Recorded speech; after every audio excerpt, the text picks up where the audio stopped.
And don't forget to share all of your favorite gaming moments on TikTok with #GamingOnTikTok.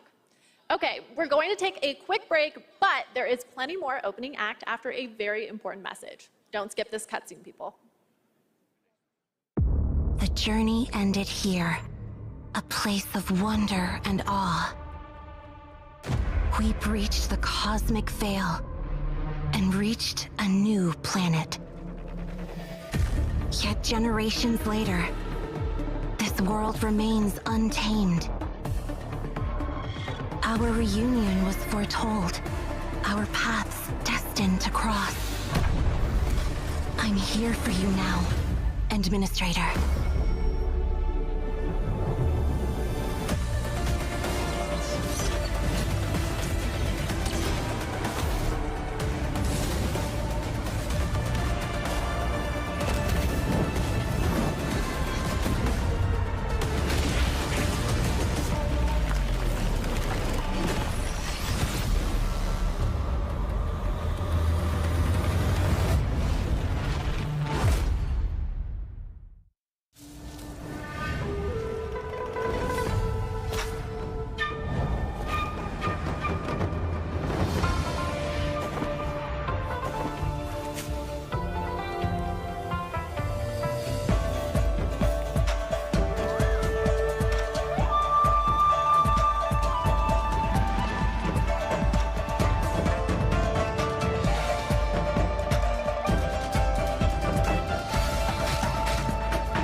Trader has fallen.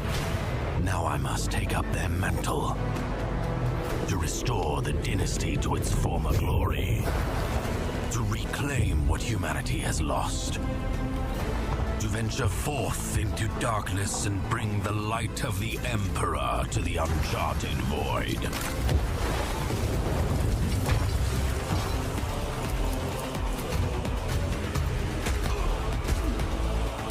Dangerous heretics, vile mutants, and Xenos threats beyond number. All must be cleansed in his name. The choices I make will shape the course of my destiny. And with each haunted step, I wonder, where will my journey end?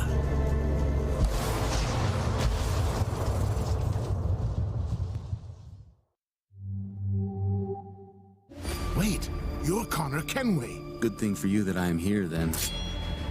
Today, you are to see a traitor to the crown, hanged by the neck.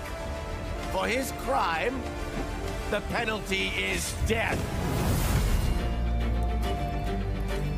I'm in search of a treasure. Where do I start? Day on the canals with my good friend Ezio.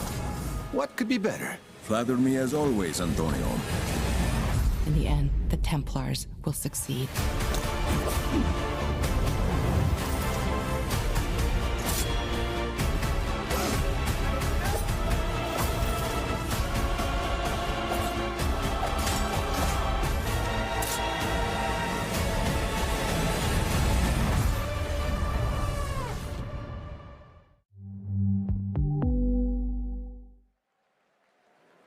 Welcome back to the 2023 Game Awards opening act. I'm still Sydney Goodman, here with another award, this time for innovation in accessibility.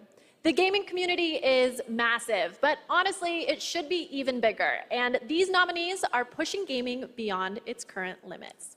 Their teams have created software and hardware that make it possible for people of all abilities to experience the medium of gaming, with accessible features and technology that get us all one step closer to a seamless play for everyone.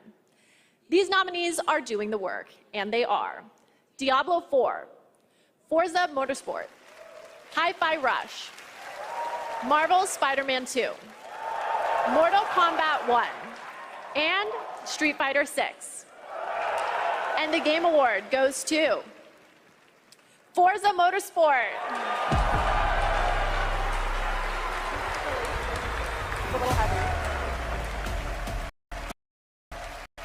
Thank you so much for this. Since this category was introduced several years ago, I think we've seen a dramatic shift in the whole industry towards making games more and more accessible. And with this list of amazing nominees, it just really drives that home.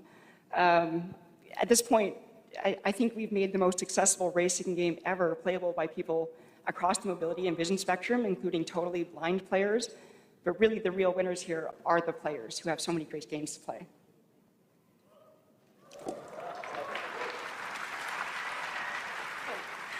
None of this would have been possible without the amazing teams behind the scenes.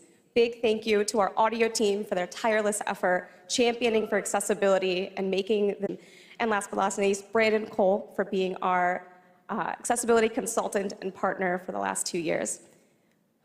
We're really proud of the work that we've been able to do, so thank you very much.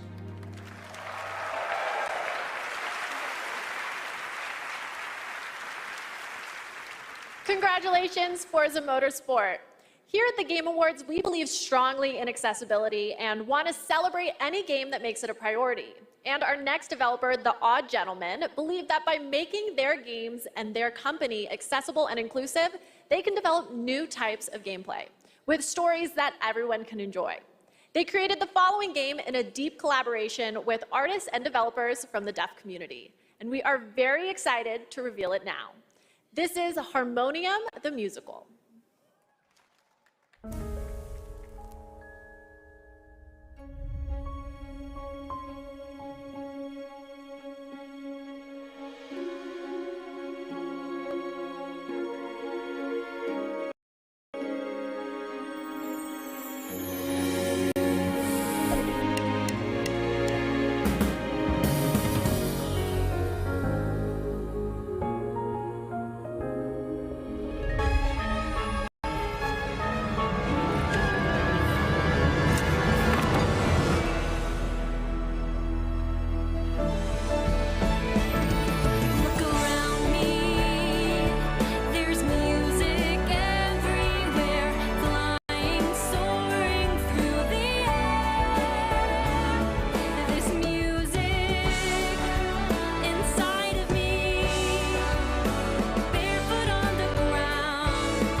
Honestly, I don't know how much better gaming can get. What happens past a golden age? Platinum? Is this the platinum age of gaming? Also, can I please be paid in platinum? I'd like it direct deposited, please. And now I have the honor of announcing the winners for our 5 esports categories. The nominees for Best Esports Athlete are Hydra, Ruler, and Imperial How. And the Game Award goes to Faker. For Best Esports Coach, the nominees are Potter, Zonic, Gunba, Ecstasy, and Homie. And the Game Award goes to Potter. For Best Esports Event, here are the nominees. 2023 League of Legends World Championship, Blast TV Paris Major 2023, EVO 2023, the International Dota 2 Championships 2023, and Valorant Champions 2023. And the Game Award goes to 2023 League of Legends World Championship. For Best Esports Game, the nominees are Counter-Strike 2, Dota 2, League of Legends, PUBG Mobile, and Valorant. And the Game Award goes to Valorant. And finally, the nominees for Best Esports Team are Evil Geniuses, Fnatic, Game Gladiators, JD Gaming, and Team Vitality. And the Game Award goes to JD Gaming. Huge congratulations, everyone. I love esports. I'm a huge esports fan, just like my father and his father before him. We Goodmans are a huge esports family, dating all the way back to the mid-1800s. But before you can think too hard on that, it's time for another 2 world premieres. First up is the latest game from a team that won at the Game Awards back in 2017. So I think we can trust them to crush it again. This is Windblown.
Yes, Thrasher, in case you didn't know, is from the same artist/composer that blew our minds back in 2016 with the cult hit Thumper.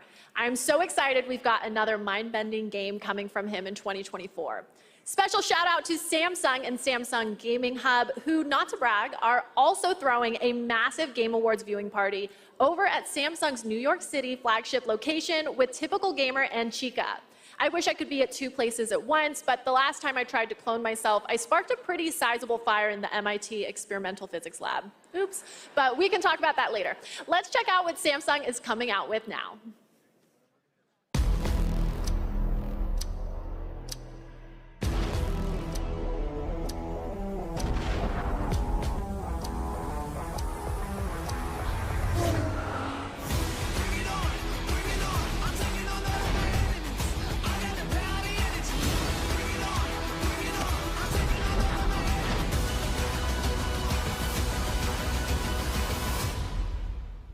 You in?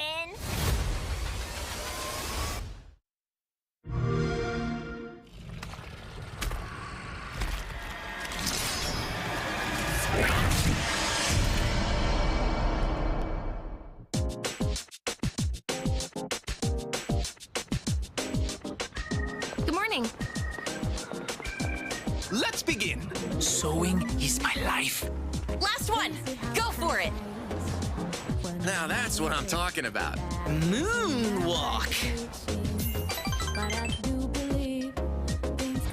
Next stop is Iwatodai.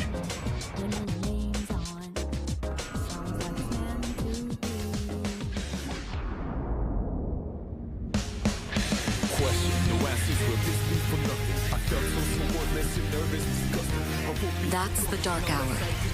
A time period hidden between one day and the next. They only appear during the Dark Hour and attack anyone who roams free outside the coffins. It's our job to defeat them. Pretty exciting, huh? Persona.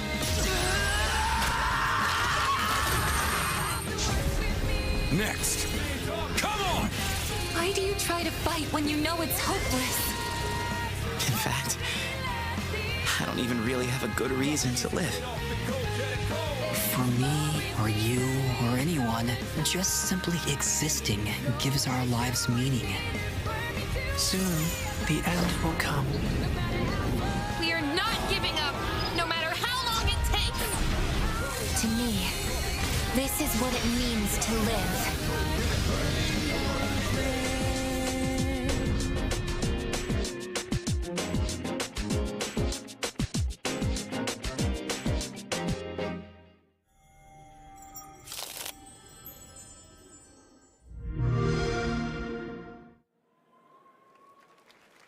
Yes, I was hoping for a new Persona game, that is. I still want to be Sydney. But enough about me. Make sure to stay tuned as Google and the Samsung Galaxy Z Fold 5 are bringing you a spectacular celebration of mobile gaming. It's going to be an epic event just like this next world premiere. It's the product of a surprise team-up between two nominated games tonight. Let's check it out.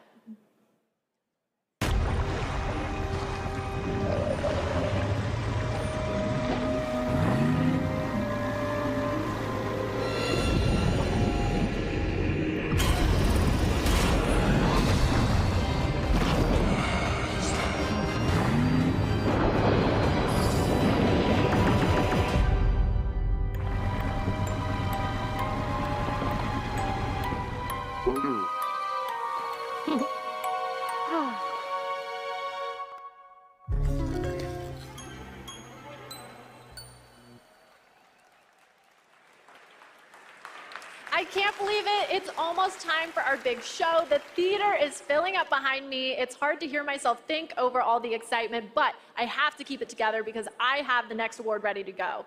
Here are your nominees for Content Creator of the Year. Iron Mouse, People Make Games, Quackity, Spreen, and Cypher PK. And the Game Award goes to Iron Mouse. So, Iron Mouse couldn't be here tonight because Iron Mouse is animated, and sadly, we're not in the Matrix yet. But she did send us a message. Take it away, Iron Mouse. I am so incredibly honored to have been the recipient of the Content Creator of the Year award. First and foremost, I want to express my deepest heartfelt gratitude to the incredible community that has gathered around my streams. And I also want to extend a very special thanks to Bishojo, who brings all my ideas to life. Thank you so much to my team that helps me every single day. And thank you so much to the Game Awards. I still can't believe this is all happening. Thank you again, everybody. Congratulations, Iron Mouse. Okay, we're getting so close to the big show, but I'm not ready to let go just yet. And no, I'm not a narcissist, I'm just a hoarder of world premieres. And up next is a very special world premiere, 15 years in the making.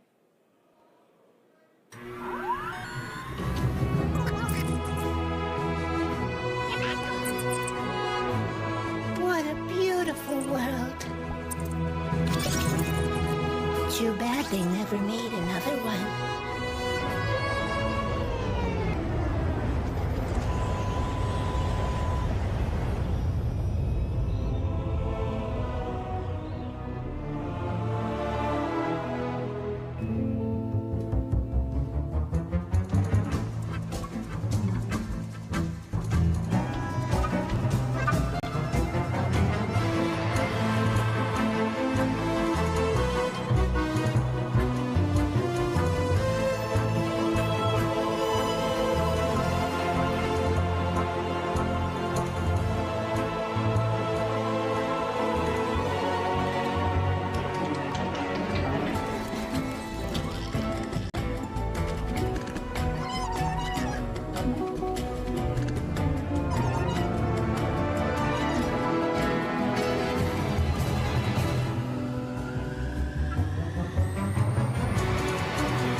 Man, that is satisfying to watch. Almost as satisfying as the Game Awards show that's minutes away. We have one more huge world premiere, a brand new fantasy RPG from the creators of Persona 3, 4, and 5.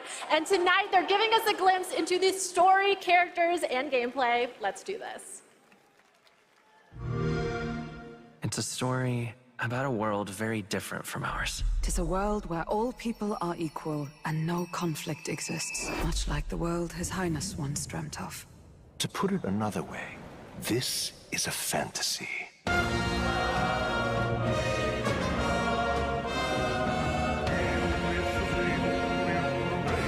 fool of a king is dead! Without an heir to wear the crown, what will become of the royal magic? The fortress at the border was raised by a human mere days ago. You can only blame your king's weakness. Who deserves his crown? A man of proven strength!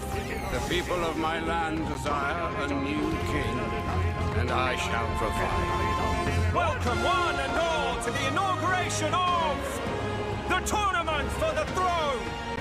Small wonder when any among the populace might be king. Their speeches of tribal harmony mean nothing, when every day they cheat and abuse us! It tells of a world united as one tribe. If only our lives were anything like the world in your novel. Our lives are decided at birth by tribal purity, or by the differences that make us who we are. There was a plot in his life. One I wish I'd written down sooner. You're no ray of hope. You gave up on your hopes, but I will not. Now let's see what manner of story you'll weave. Let's do it. You'll be a hero. Trust me.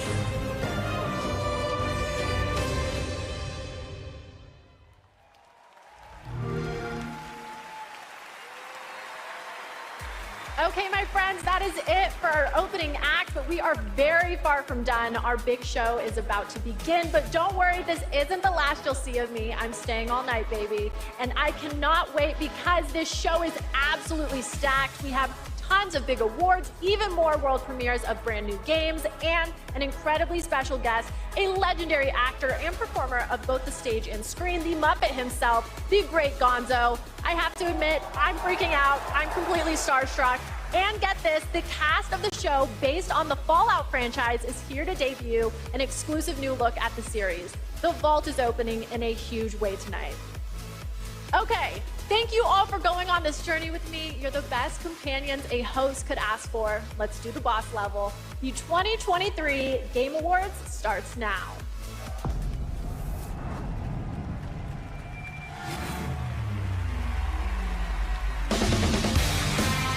Welcome to the Game Awards 2023. Now, here's your host, the creator of the Game Awards, Jeff Keighley.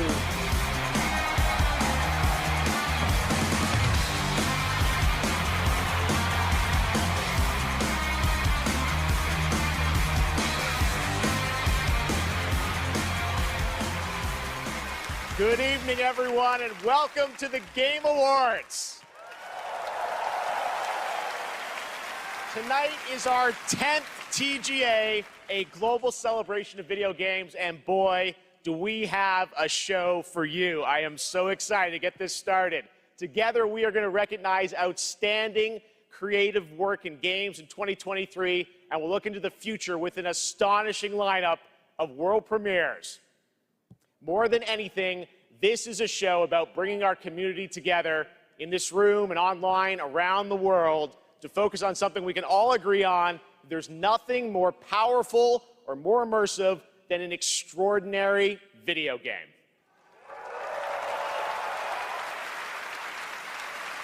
Great games comfort us, help us understand different perspectives on the world, and maybe even change us.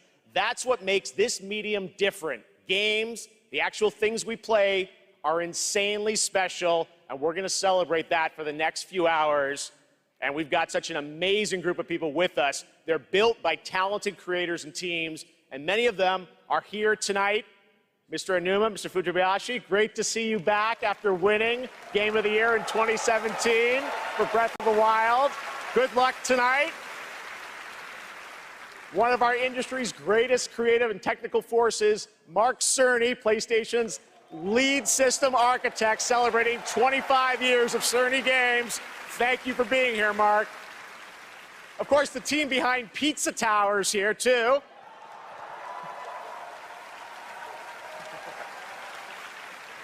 Everyone's here.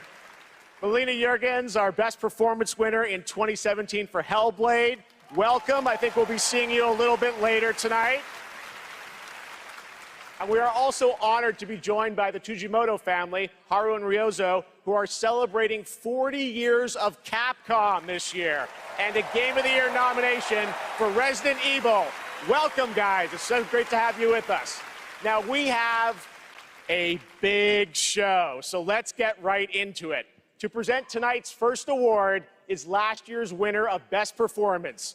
Please join me in welcoming back to the Game Awards, yep, we're gonna do it, the actor behind Kratos in God of War, Christopher Judge.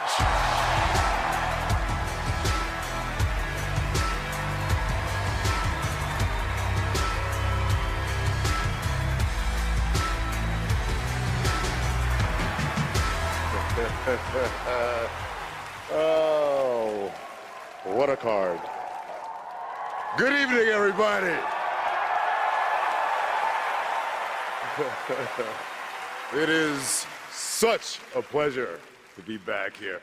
I have such great memories of last year, Mr. Pacino, forgetting to thank my wife.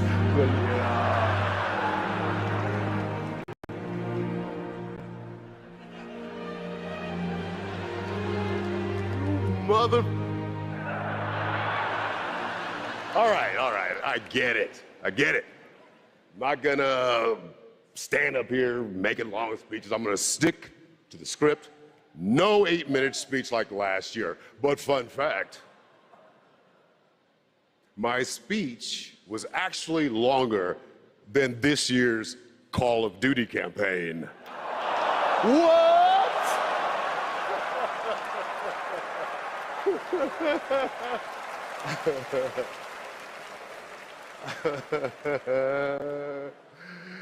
Another company I'll never work for. I'm here to present the award for Best Performance in a year of games, beloved by audiences and acclaimed by critics. These actors delivered 6 unforgettable performances. And here are the nominees. Best Performance. Revenge is a weapon. It's been a long 5 years. Hope may feel beyond our grasp. You play grown-up games, you face grown-up consequences. Did you write these pages, Mr. Wake? Wake has a double. My name's Astarion. They won't ever control me again.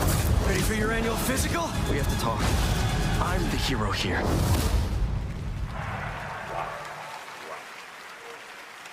Whoever wins, Jeff has given me the okay to say, take as long as you want to, thank everyone who's ever meant anything in your life, and I dare you, I double dare you to try to break my record, 7 minutes, 59 seconds. And the award goes to Neil Newbon.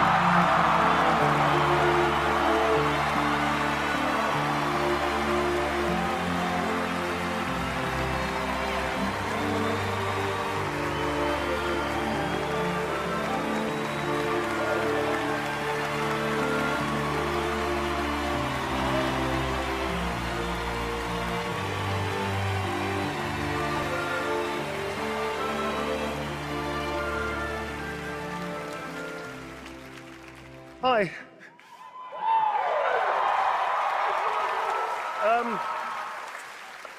This is unreal. I just wanted to say, I know I don't have much time. But I'll give it a shot. Thank you so very, very much for everybody that voted. Thank my incredible fellow actors and the nominees, unbelievable talent. To be even considered amongst you is extraordinary, so thank you very much indeed.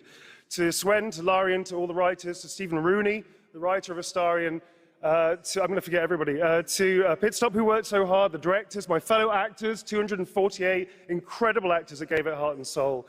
To mi familia, gracias para todos. Gracias, Solete, gracias, y Coco también. And to my agents, I will thank you later. I'm sorry, I'm going to wrap it up apparently.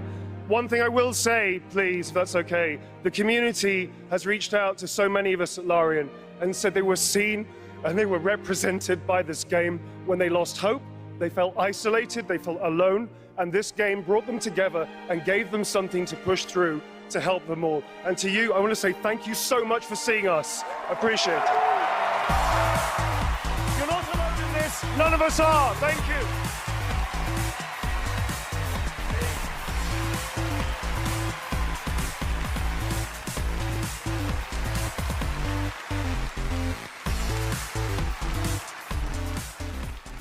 Congratulations, Neil. Great speech and short, so thank you. There are lots more awards to come, but now it's time to look ahead to what you'll be playing next. Let's get to those world premieres. And for the honor of presenting our first one, it's an incredible thrill to introduce a true Renaissance man. Please welcome Academy Award-winning actor and New York Times best-selling author, Matthew McConaughey. How we doing? Yay.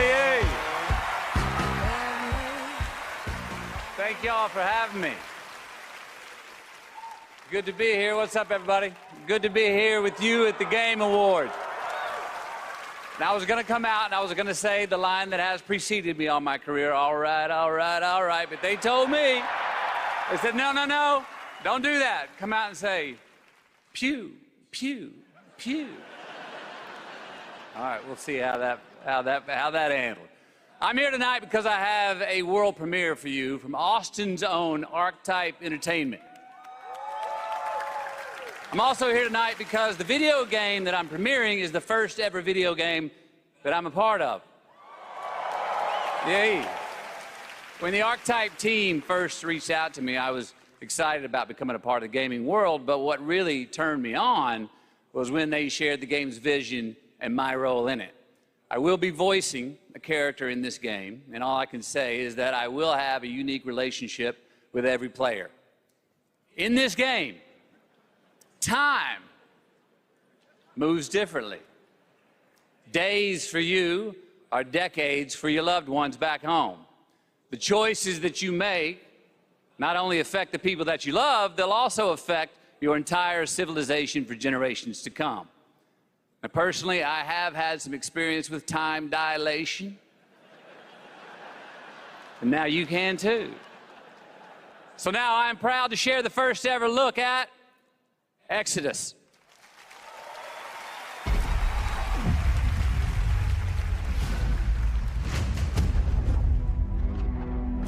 Max, we need to head back. Hold on, I'm getting a reading. Max! Wait! Max! What she found that day was a miracle. It would be our salvation to fight against the Celestials, humanity's greatest enemy. This is it. They found us.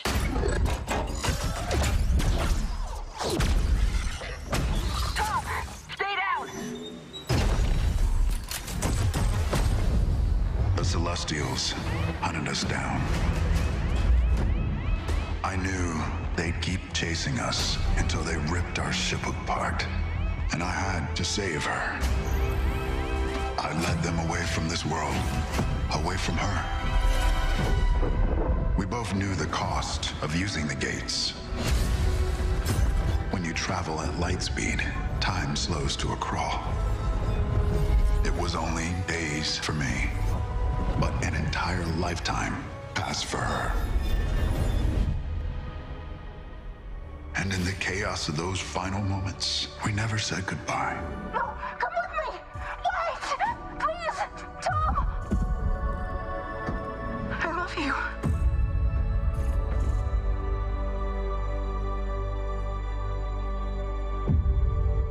service. Our sacrifice discovers worlds, seeds hope, breaks empires. We are the travelers.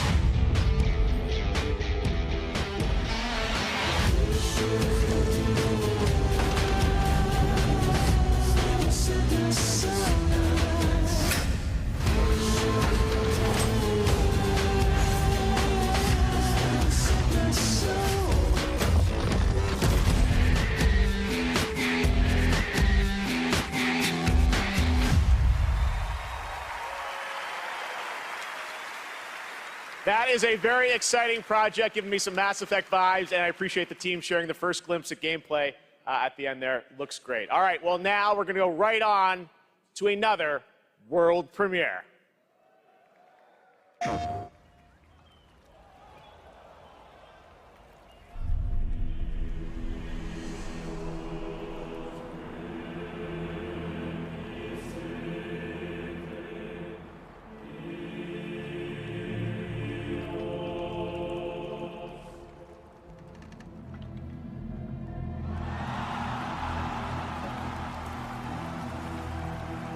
You are certain you remember nothing of this place? Oh, nothing that would help us. Master thyself.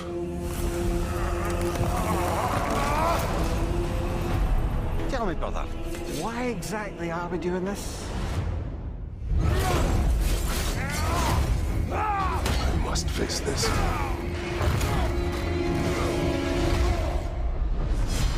No shame in what just happened. It's all part of the process. Let's go again.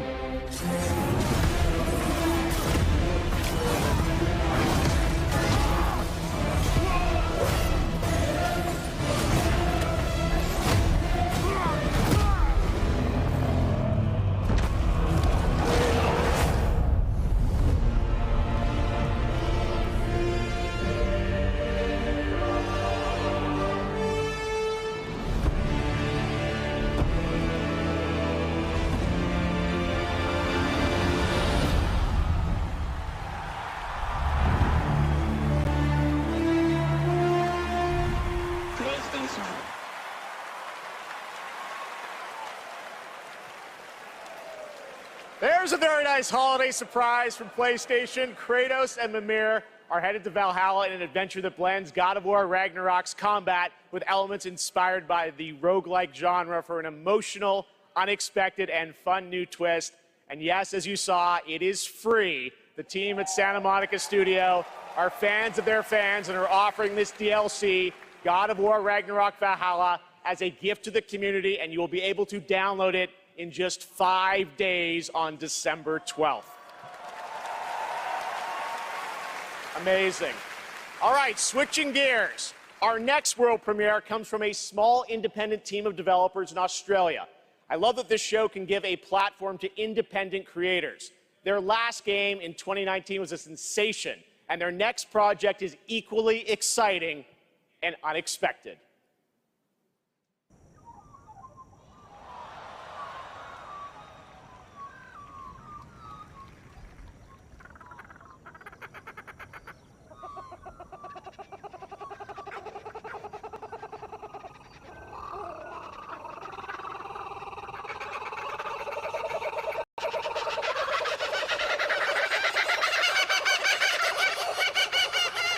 Ooh, there they are.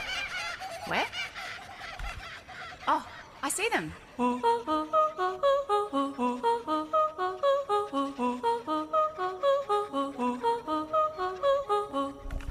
Let's go.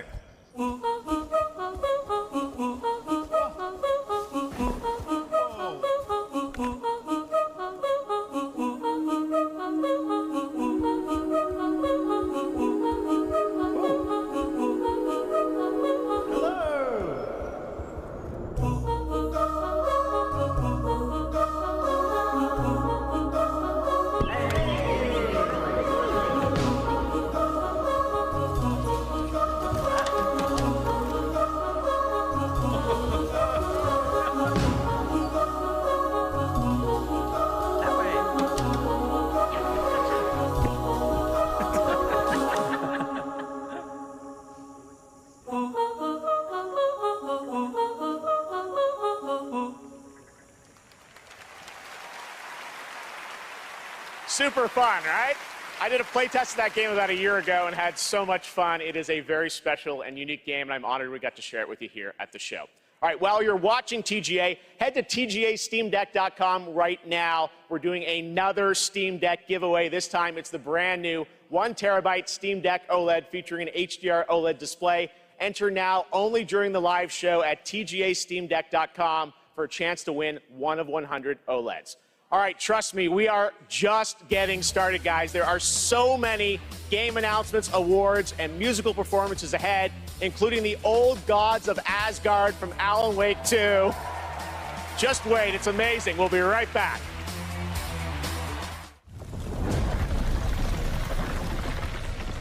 I'm here to save a prince. Are you now? Prince Hassan has been kidnapped. Take the lead, Sargon. You are to leave for Mount Karth at once. Bring him back. Bring back my son. It's strange. It's a maze here, but I feel I've walked this path before. Farum, are you all right? I saw our kingdom engulfed in flames. There's nothing you can do to stop me.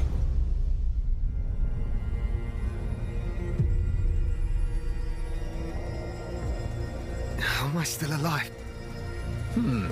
You seem stronger, but not strong enough to save a friend yet.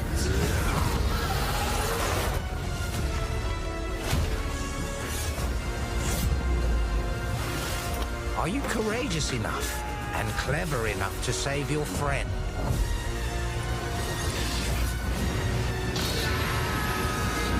I'll do whatever it takes.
Please welcome a former Game Award winner for Best Performance, Ninja Theory's Melina Juergens.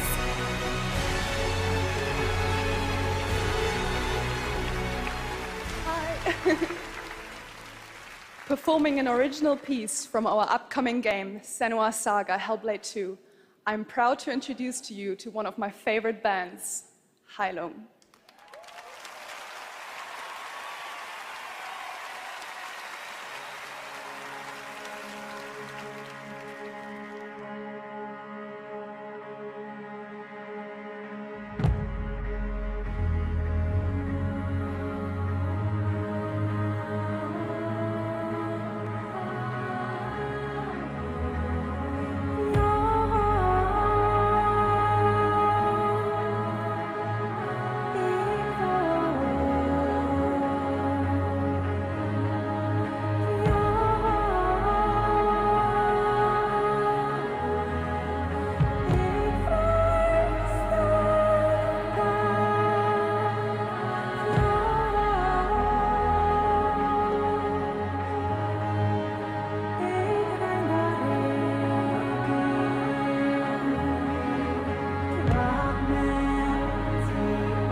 I've dreamt of this. This place of fear and fury. Do you hear it? The heartbeat of the lost ones.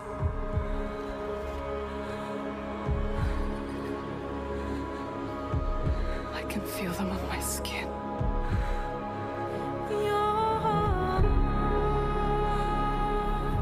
Each death, inked in blood.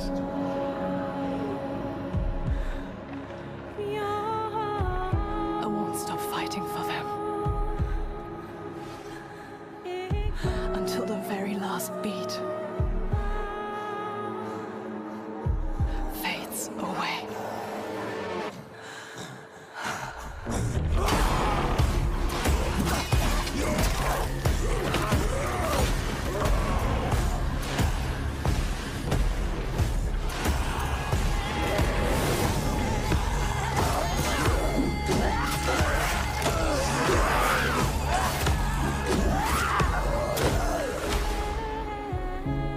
You want the truth? All the lives inside me tell me to let go. The shadow will always hang over me.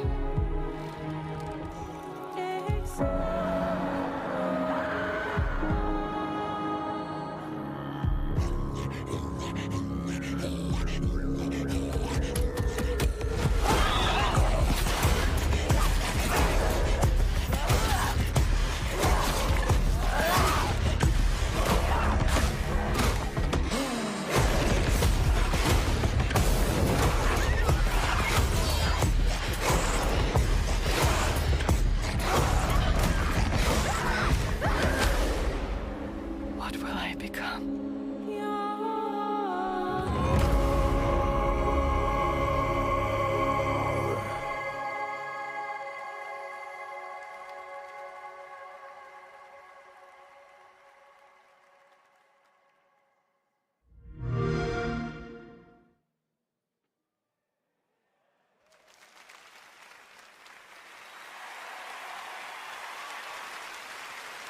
All right, what an amazing new look at the gameplay and world of Hellblade 2 coming in 2024 to Xbox, PC, and Game Pass.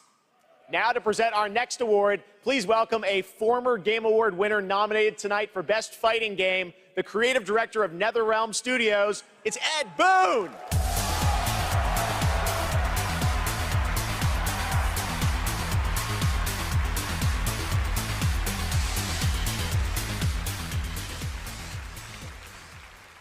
The best stories are the ones we get lost in. Tonight's nominees for Best Narrative got us all in their drama, in their characters, and yes, sometimes in some weird stuff we can't explain. Here are the nominees. Best Narrative. In a horror story, they're only victims and monsters. Blackith blesses me this day. Together, we might survive. Attention, all personnel! We have uninvited guests! No matter how bitter the truth that awaits me, I will press on. He's here on some kind of hunt. He's not himself. You want to join us?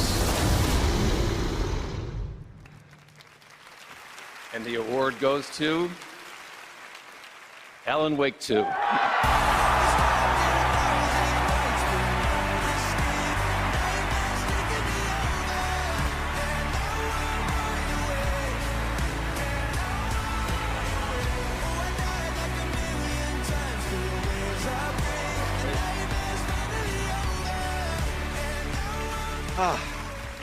Thank you so much. Alan Wake 2, from the beginning, was a very story-focused project for us. I share this with the whole narrative team, the writers, Clay, Tyler, Sinikka, narrative designers who made the story into gameplay, Simone, Molly, the whole narrative team, directors working with actors, Anssi, Hannah, Rosie, Holly, all the wonderful actors here tonight, some of them, Melanie, Ilkka, Matt and David, but the whole cast, wonderful actors, and the song makers who made custom music, custom songs to extend the story. Here tonight, later, Poets of the Flawless, Old Gods of Asgard, Poe, This Road, every song maker coming through Fright Music for our chapter songs. Thank you. We wanted to push things further, to do something new, and it's always a risk. For you to embrace it and understand it means so much. I'll treasure this always. Thank you.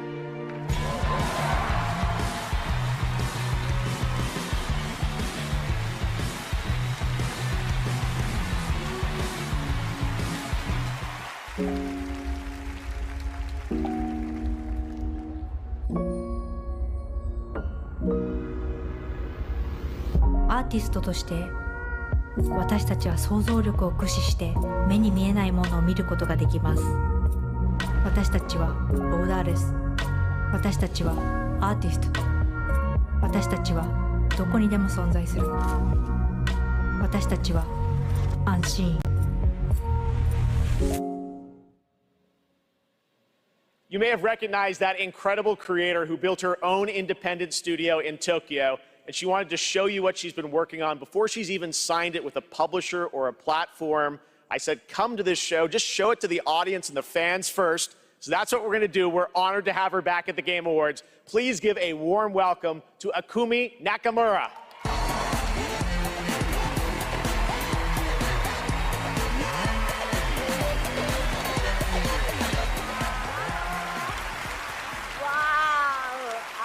See many amazing gamers.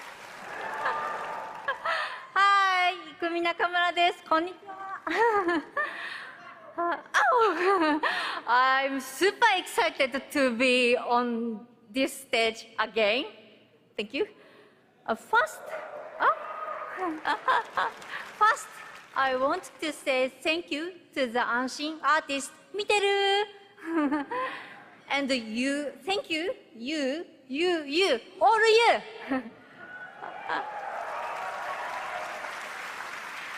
Your support changed my life. Today, I am honored to introduce our first project, Kemuri. It's time to see the unseen. 見てねバイバイ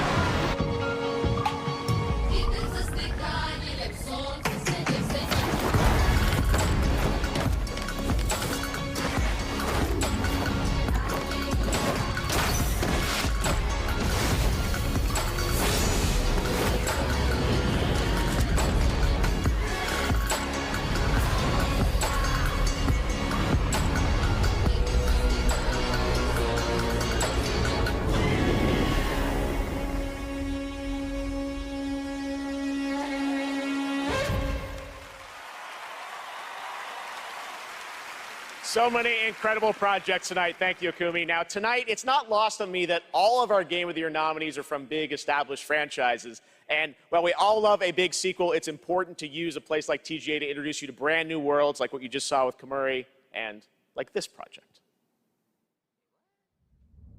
My sister fair, she sings like morning. My sister true, she laughs like noon. My sister grace, she drowned this evening, but still visits by the light of the moon. We prayed for summer, we prayed for fall, to prosper, to love, to forgive. And our prayers came back like a little lost lamb, dying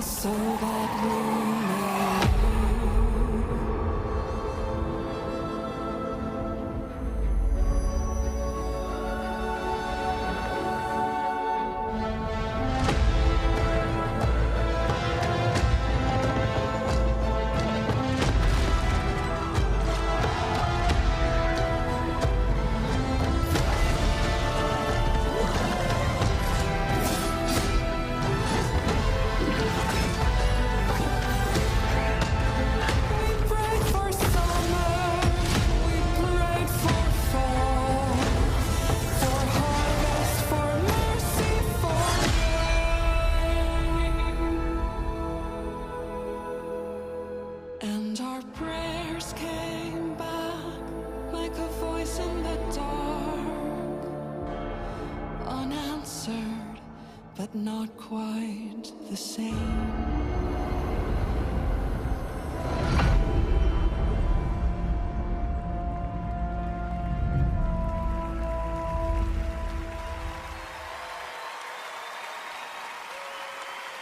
That's No Rest for the Wicked, an action RPG from Moon Studios, and more information is coming March 1st, as you saw with the Wicked Inside Showcase. Tonight, during the Game Awards, viewers in the U.S. can enter to win one of 100 Lenovo Legion Go gaming handhelds, a Windows 11 gaming PC in your hand. Head to TGALegion.com before the end of the show to enter for your chance to win. Here's a look at the Legion Go in action.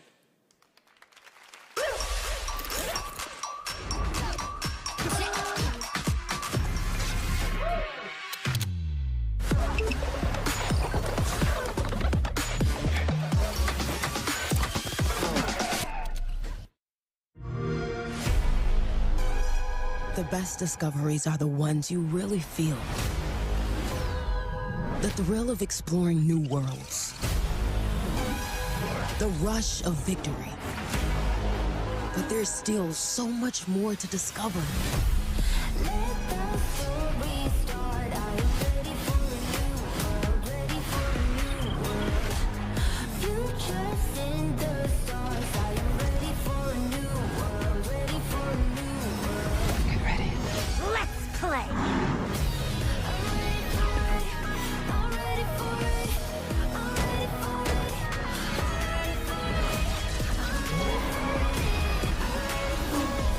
Every choice you make is a chance to feel something new.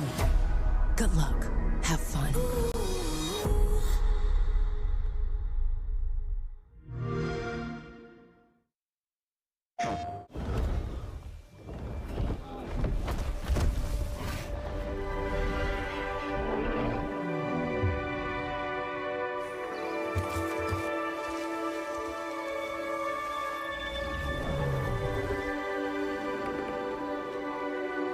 You have the mark. You are Sarentu. Teach me the ways of the Na'vi.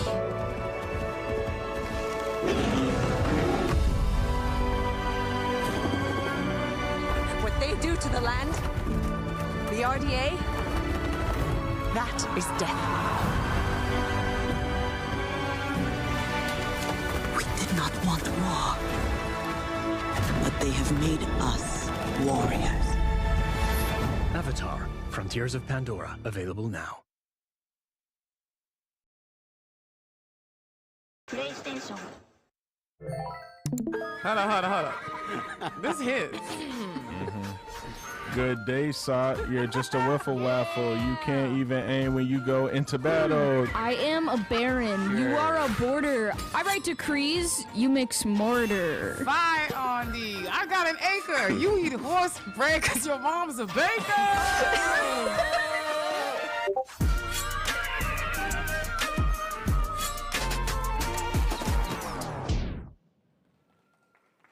We have been saying it all night, but it really has been an outstanding year for gaming. And now to talk about some of the biggest games, it's a pleasure to welcome from the Muppets, that's right, the great Gonzo. Oh, thank you. Hey, Jeff. It's great to be here. Hello, everybody. Hey, buddy, thanks for coming. Looks like you're kind of wearing what I'm wearing. Yeah, it's like looking in a mirror, isn't it? Well, I really don't don't think. So Gonzo, what have you been playing? Seriously, what have you been playing?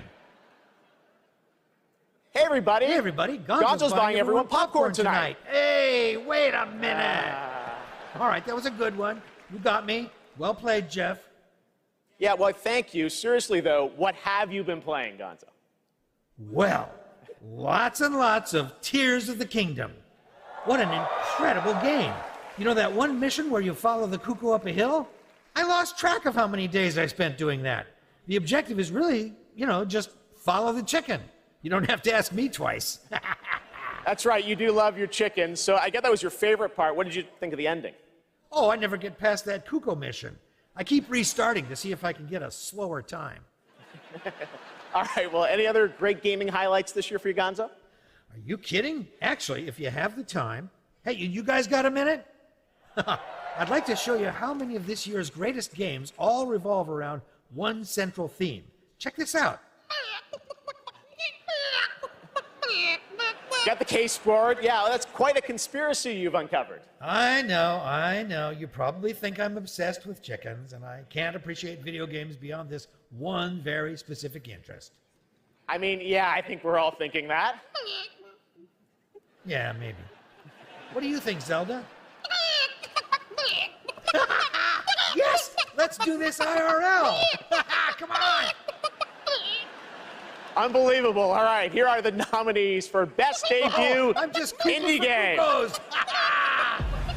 Best Debut Indie Game.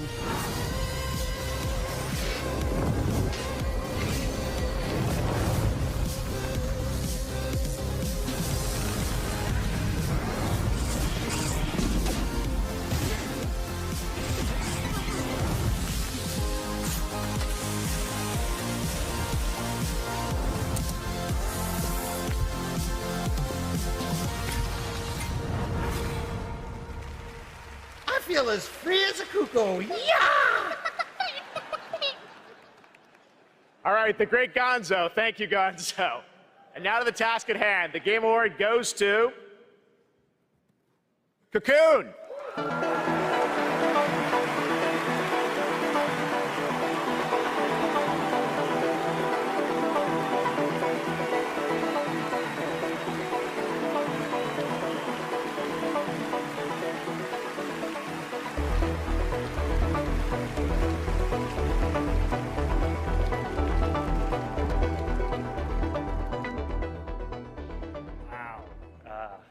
Thank you so much.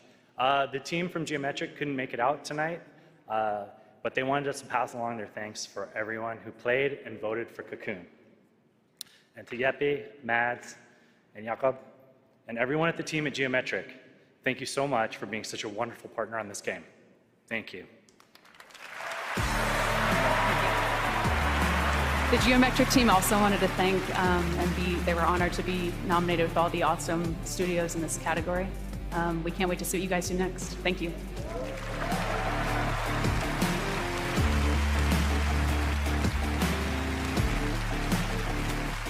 Later tonight, we'll announce the best mobile game of 2023, but which title are you most excited to see go mobile in 2024? Google Play will be awarding the most anticipated title with their Play More award on Twitch, so head on over to Twitch to lock your vote. And now it's time for our next world premiere. Yo.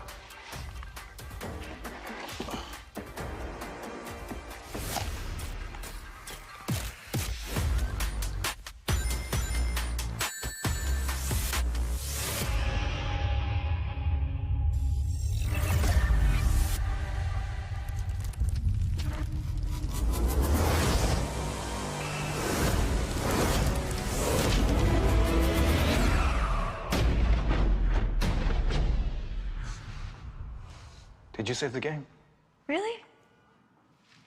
Of course I did.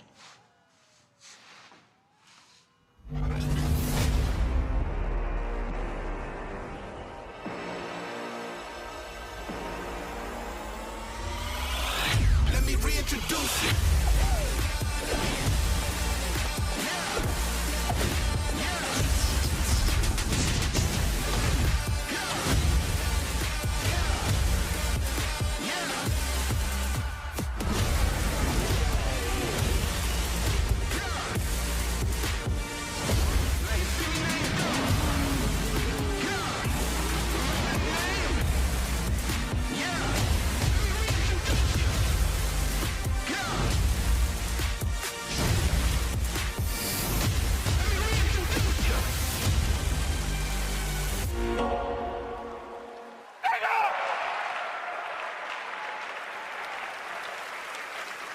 Oh, yeah. Now, typically a world premiere reveals one game, but leave it to Sega to announce 5 new games in one trailer.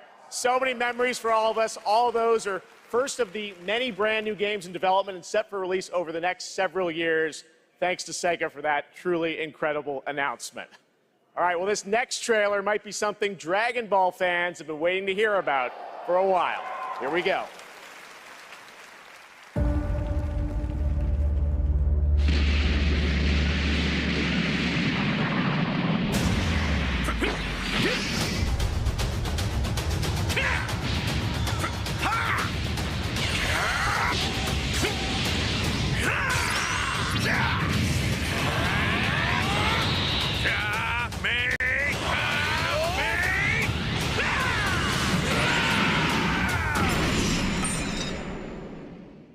Tremble before my power! I'll show you the horrors of hell. Now perish along with this planet!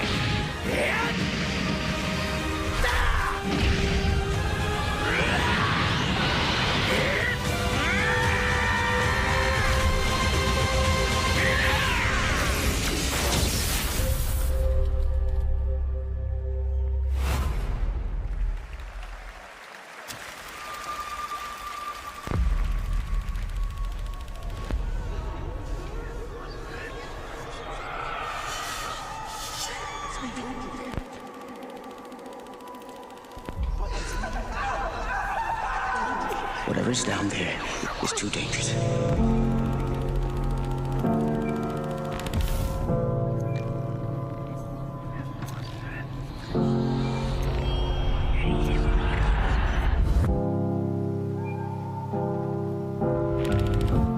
Telling myself I won't go there. Oh, but I know that I won't care.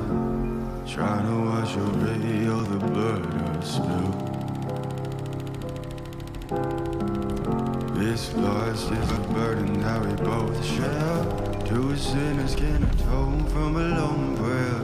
Souls tied, intertwined by pride and guilt. There's darkness in the distance from the way that I've been living, but I know I can't resist it.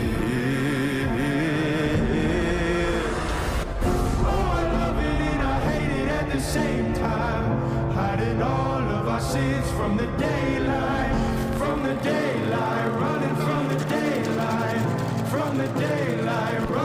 the daylight. Oh, I love it and I hate it at the same time.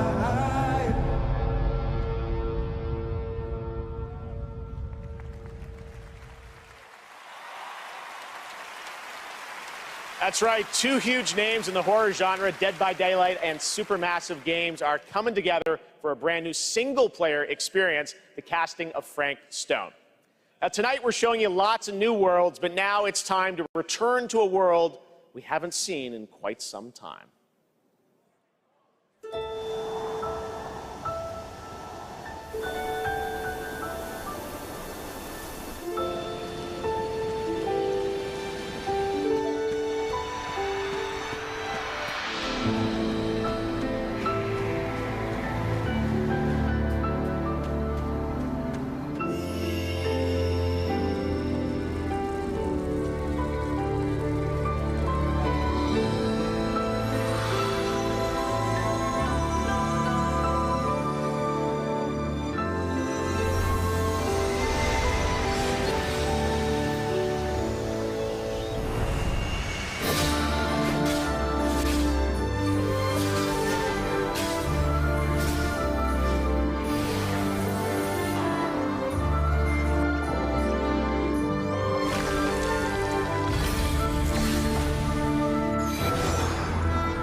It is said that time marches to the beat of a drum. A fleeting moment can feel like a lifetime for those caught in its deadly rhythm. And a lifetime can pass in the blink of an eye for anyone embracing its bitter end. The only thing we know for sure is that time marches forward. Even if we are apart, still we are one. Without hesitation, without remorse. If the drum drives the rhythm, then the river directs the flow. Let's do this together.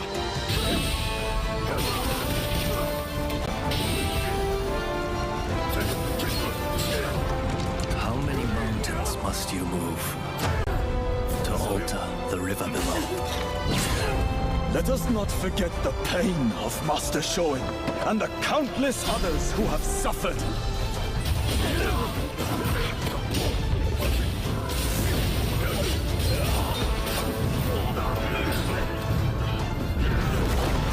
As the smoke rises, so shall we.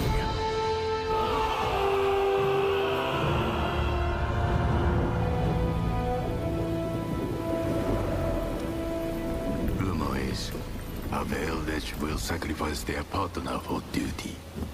So which of you will do the deed?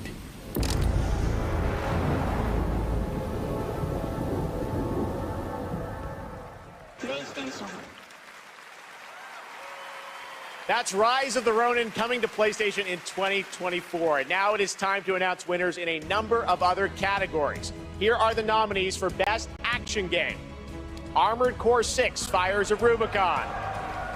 Dead Island 2, Ghost Runner 2, Hi-Fi Rush, and Remnant 2. And the Game Award goes to Armored Core 6, Fires of Rubicon. Congratulations from. Here are the nominees for Best Art Direction. Alan Wake 2, Hi-Fi Rush, Lies of P, Super Mario Bros. Wonder, and The Legend of Zelda, Tears of the Kingdom. And the Game Award goes to Alan Wake 2. Congrats, Remedy. Here are the nominees for Best VR AR. Gran Turismo 7, Humanity, Horizon Call of the Mountain, Resident Evil Village VR Mode, and Synapse. And the Game Award goes to Resident Evil Village VR Mode. Congratulations to Capcom. Now your nominees for Best Mobile Game. Final Fantasy VII, Ever Crisis, Honkai Star Rail, Hello Kitty Island Adventure, Monster Hunter Now, and Terra Nil. And the Game Award goes to Honkai Star Rail. Congratulations, Hoyoverse. All right, we have much more Game Awards to come, including the first ever performance by the Old Gods of Asgard from Alan Wake 2, and some of our biggest game announcements are still to come. But right now, we'd like you to meet one of tonight's nominees for Best Debut Indie Game, who's also part of the newly inducted Future Class presented by Old Spice. My name is Abhi. In India, when I grew up, I had a very early interest in games. When I got to Canada at the age of 12, it was a whole new world for me. For many South Asian families, food is not just a thing to cook, but also a way of expressing affection and all the things that they cannot say. Mirba is a narrative cooking game that tells the story of an Indian mother who moves to Canada in the late 1980s. It's a story about love, loss, and family. The more local you are, the more international you become. Everybody who's played the game is able to put something from their lives into it in ways that I wouldn't have expected.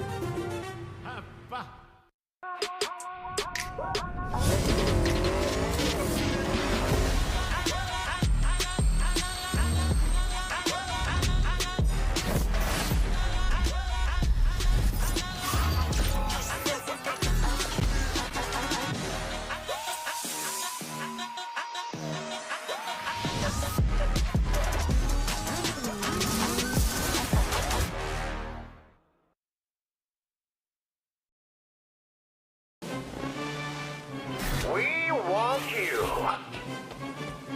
Are you meant for better things? I can save someone with this.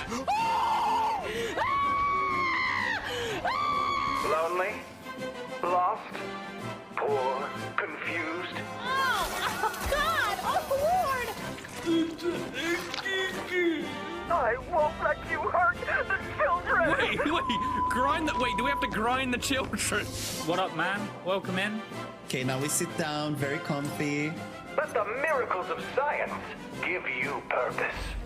Sometimes the finger of God reaches down and touches you. Men and women of any race, religion, class, or political persuasion.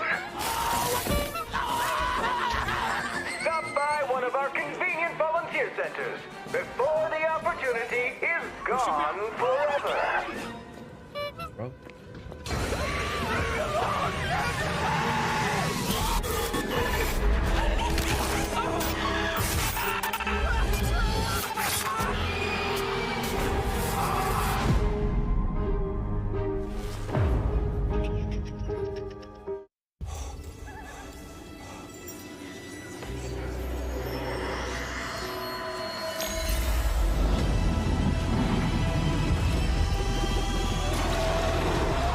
Nicotine addiction can make stress worse.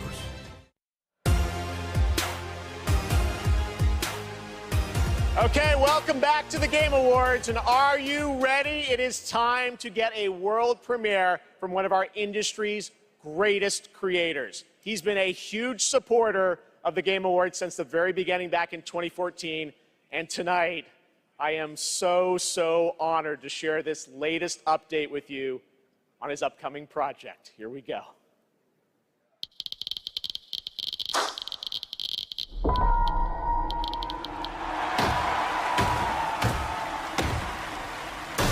The hungry purple dinosaur ate the kind zingy fox, the jabbering crab, and the mad whale, and started bending and quacking.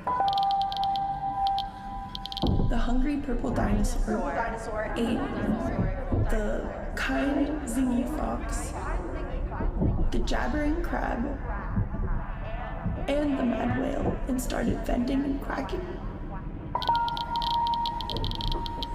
The hungry purple dinosaurs ate the kind zingy fox, the jabbering crab, and the mad whale, and started bending and quacking.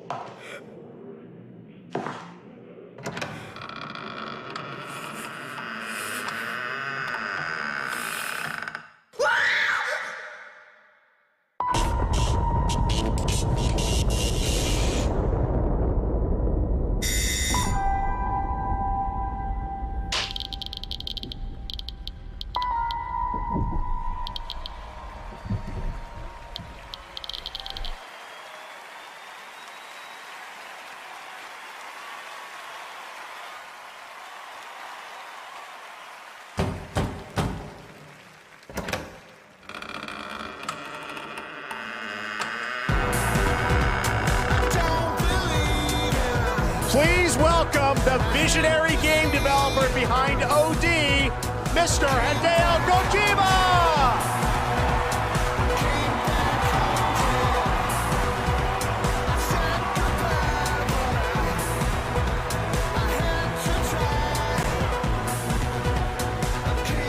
Welcome, Mr. Kojima, back to the Game Awards. Thank you, Jeff. 10回目となる記念すべきこの TGA で、新作のゲーム OD、発表できて非常に嬉しいです。このゲームには、ソフィア・リリスと、ハンター・シェーファーとウドキヤさんが出演されます。はい。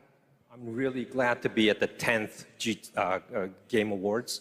Really happy to show the new title OD, and this title will feature main role Sophia Lillis, Hunter Schafer, and Udo Kier.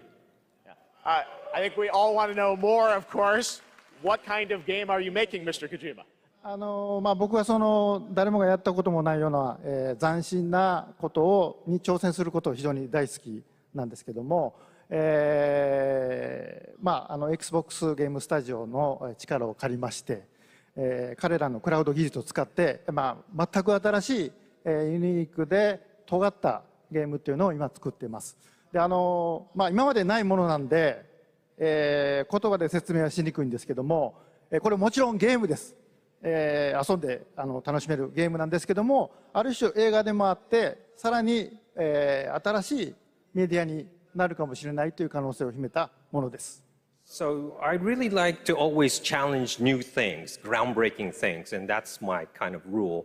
But this one, with help of Xbox Game Studios and using their cloud gaming technology, I'm kind of doing this together. But it's really to make immersive and also something that no one has seen before is what I'm trying to do. And it is a game, don't get me wrong, but it's at the same time a movie, but at the same time a new form of media. Well, we can't wait to learn more about what you're working on. Oh, wait. Is there somebody else at the door?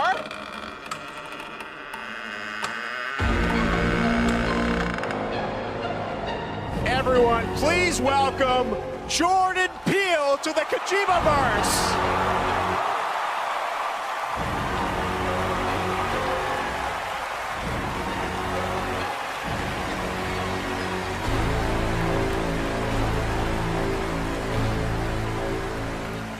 What's up? How's it going? Oh my God, Jordan, welcome to the Game Awards. What a fun surprise. I know you're a big fan of Hideo's games, right? I'm a huge fan of Hideo. This man is an icon. And I can say from the first moment I played Metal Gear Solid 2, I knew I was experiencing the work of an artist whose craft just hits different. And he's been an inspiration to me, and the opportunity to collaborate with him is truly incredible. In my films, I'm always trying to maximize the immersion, put the audience into the main character's shoes.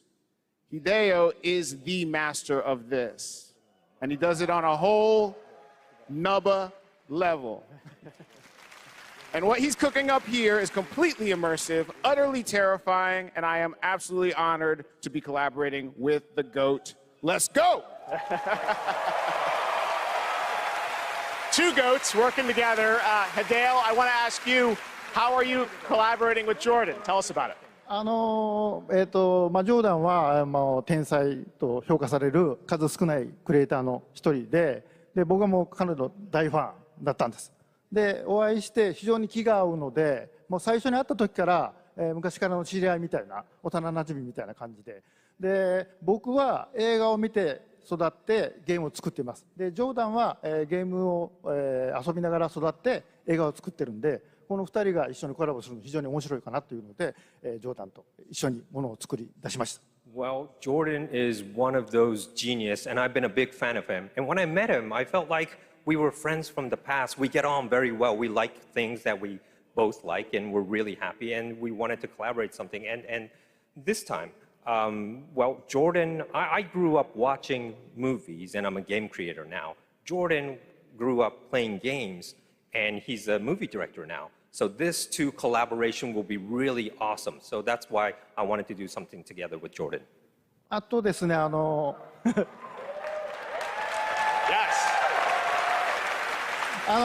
このプロジェクトは、ジョーダンだけではなくて、多くの、クリエイティブサポーターとか、人たちと、参加が予定されています。でそれぞれの恐怖っていうのの焦点を当ててもらってストーリーテリングしてもらうと予定です。でここではそのメンバーを紹介できませんけども、非常に豪華な夫人というか巨匠たちの集まりなんで、僕はその彼らを集めてアベンジャーズと呼んでます。ぜひ楽しみにしてください。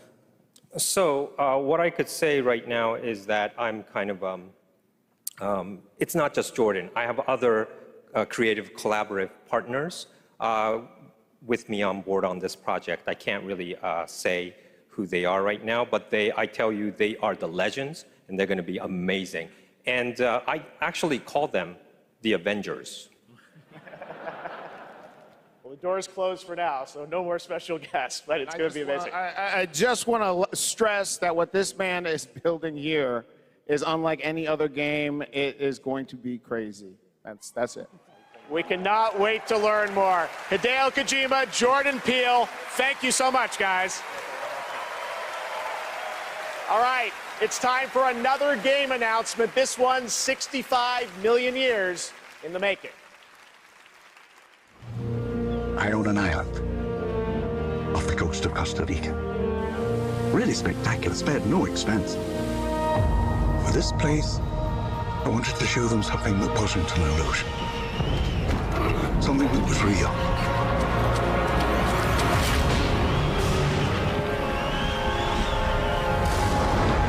Can anyone hear me? This is Dr. Maya Joshi. I've been left behind on Isla Nublar.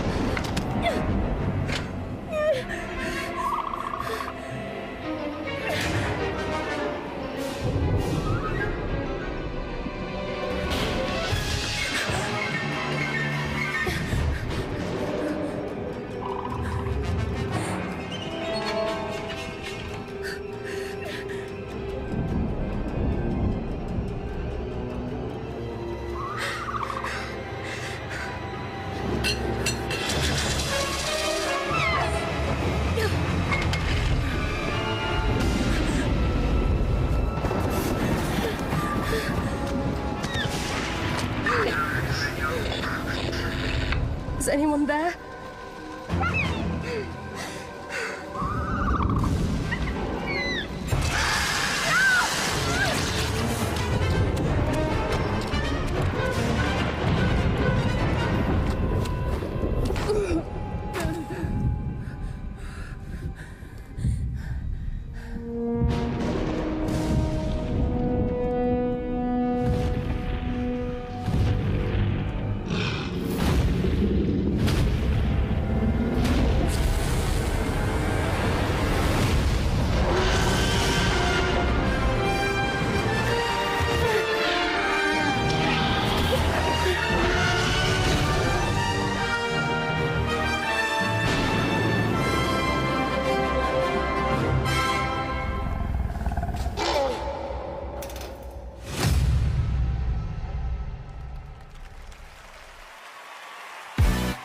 Please welcome Grammy Award-winning producer, Zed.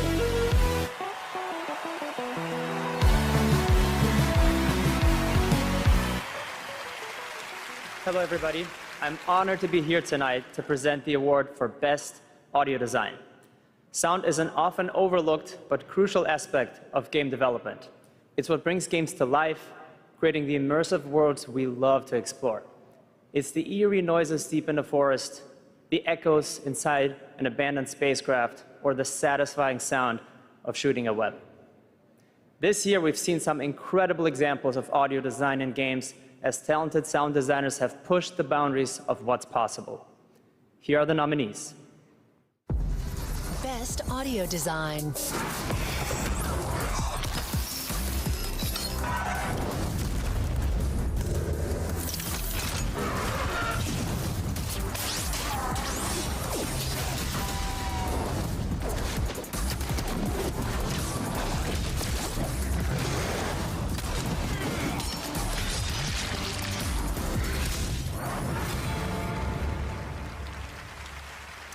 And the Game Award goes to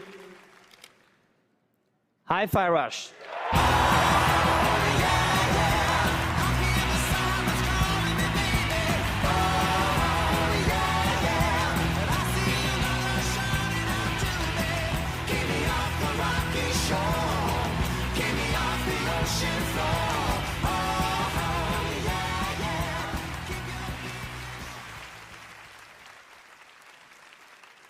Thank you so much. 信じられません。このような素晴らしい賞をいただきありがとうございます。制作チーム一丸となって取り組んだ成果を評価していただけたことを大変嬉しく思います。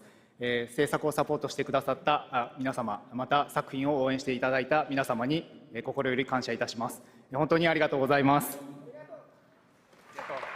Just a quick translation. Thank you for this amazing award. It's so glad that the work that the team has done together to achieve has been recognized here.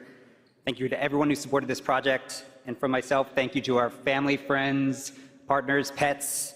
Thank you everyone at Bethesda, ZeniMax, Microsoft, and all the players out there for going with this ridiculous project.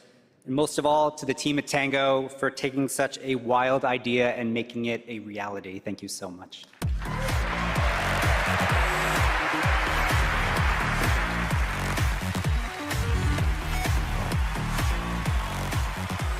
All right, let's turn to the world of Fortnite. If you haven't already, check out the Game Awards Island in Fortnite. It's been updated with new trophies tonight to collect. Fortnite is expanding into a full-on platform with tons of new experiences beyond Battle Royale. Earlier today, LEGO Fortnite launched, and on Saturday, the music game Fortnite Festival. Tomorrow, though, the team at Psyonix behind Rocket League delivers Rocket Racing. Here's your first look.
Their minds yearn to ascend, yet fame still holds sway. Their glory fades through time in tombs of somber gray. You too want to be an immortal? Master, are there more good folks in the world or bad? More good, of course. Then why is there always suffering? And why do the bad folks always win? Because goodness without teeth punishes not. It only foments evil. Cleanse the world with blood and grow lotuses in it. That is your destiny.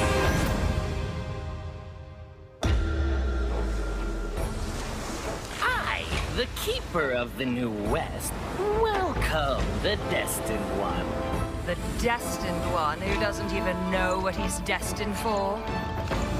Those old rascals, they surely know how to name. Tell me then. Is my kind destined for extermination? You're driven by glory, not destiny. So this is the face of the Destined One. It will fit me just as well. Bathed in blood, yet preaching peace. Oh, you immortals, pray enlighten me. What justifies your superiority?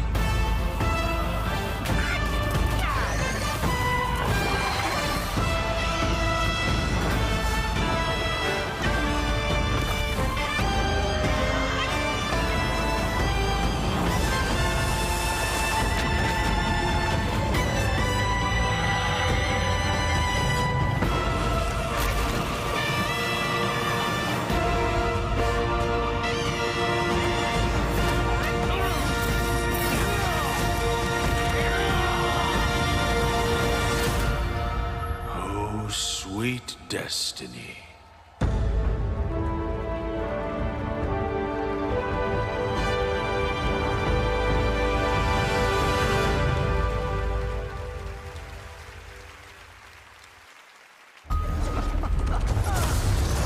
Batman, Green Lantern, The Flash, Superman. Your friends are slaughtering the people they swore to protect.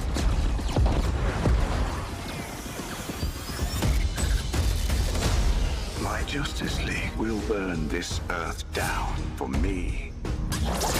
Flash, how do I stop this? You have to kill us, Diana. We have to die to save the world. We can work with that. Finally, someone let me out of my cage. Now, talk to me because I'm counting no A's. Intangible, bet you didn't think, so I command you to. You think you're a team now? You think you can stop us? Thought you'd never ask. Pick and choose, sit and lose, all you different crews. Chicks and dudes, who you think is really kicking too?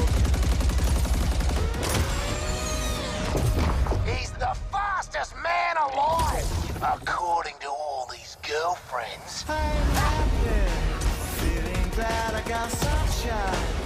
In a bag, I'm useless, but not for long. The future is coming on. So, what's the plan? Time for us bad guys to save the world. My future is coming on, it's coming on, it's coming on. Ah, come on.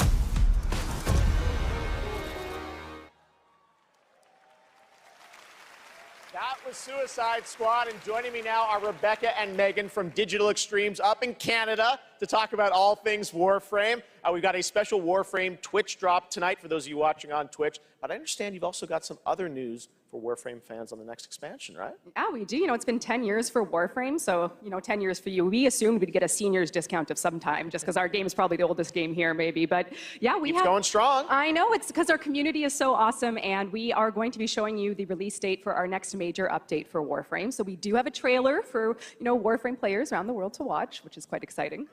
Yeah, I mean, it's been an incredible ride, 10 years of just our incredible developers, our community just supporting us along the way. So if you're a Warframe fan and watching, we love you and thank you so much. And I hope you enjoy the next update, Whispers in the Walls. Oh yeah, thanks for having us back too. Devs at home, we love you guys. All right, thanks guys. Let's take a look. For generations you've slept. No purpose. No call to wake you. But now, you have changed everything. The lidless eye has seen you. The Tenno.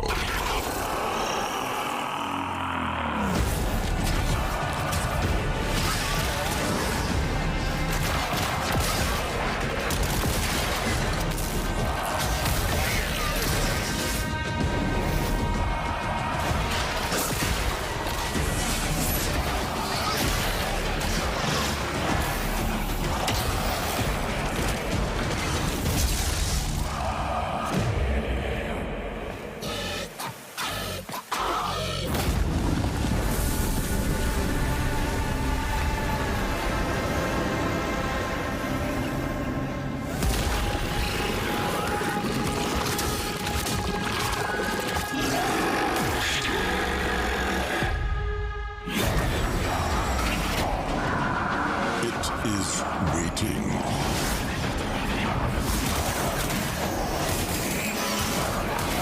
Don't be late.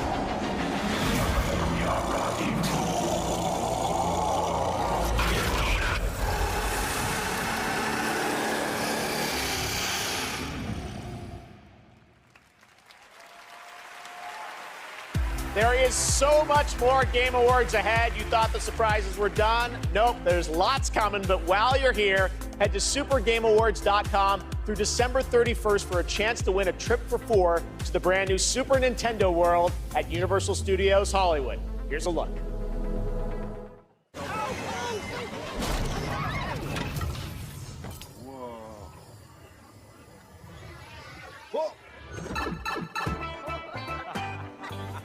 Ready for a new way to play?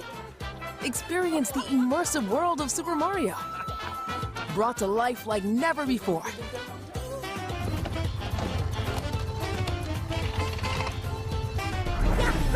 Super Nintendo World, now open at Universal Studios Hollywood.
Life to the living.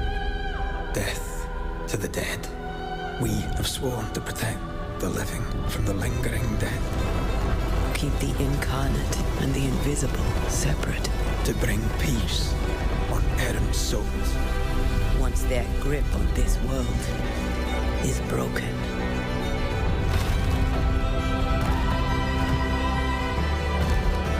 Life to the living. Death to the dead. Life to the living. Death to the dead. Life to the living. Death to the dead. Honoring my oath. Or sacrificing the living to bring me back. I'm not sure I can do this. Honor your oath or bring me back. But don't leave me like this.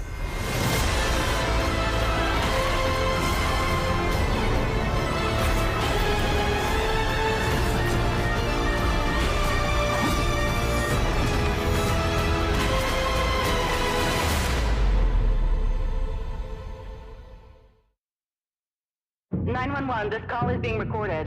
What is your emergency? I need the police. You need to send the police right away. I'm sorry. You ready? Suspect down! Right is down! I got you. Down. Cover! We gotta get you up. Look out! Ready? Officer's down. We need backup. Let's go! Get back! You can still make it out of this. Drop the gun and let her go. I'm not going in!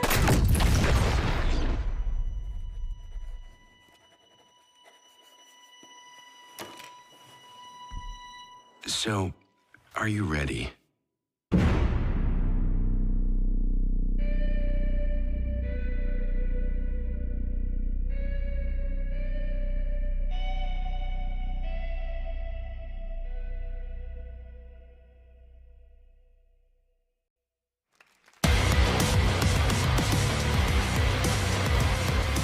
Age of Empires, Call of Duty Warzone Mobile, Little Nightmares, and Tom Clancy's Rainbow Six are just some of the big titles coming to mobile in 2024. Head to the Game Awards on Twitch to vote for which title you want to win Google Play's own Play More award. Now, please welcome last year's winner of Games for Impact for the game As Dusk Falls, which is coming to PlayStation on March 7th and is available for pre-order tonight. Creative Director Caroline Marshall.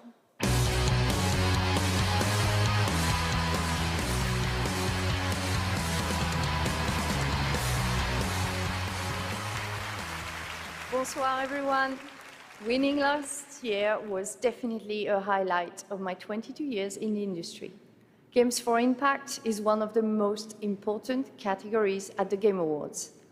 The games nominated this year offer unique and nuanced perspectives on topics that concern us all, from the climate crisis to cultural diversity. They broaden our horizons, foster empathy, and connect us as humans. In a world torn apart by divisions and intolerance, this is one of the most essential powers of our medium. Here are the outstanding nominees. Games for Impact.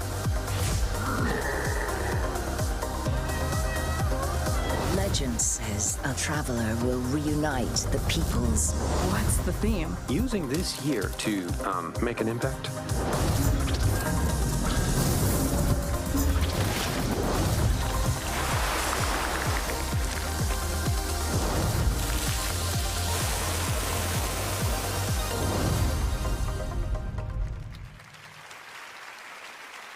And the Game Award goes to Chia.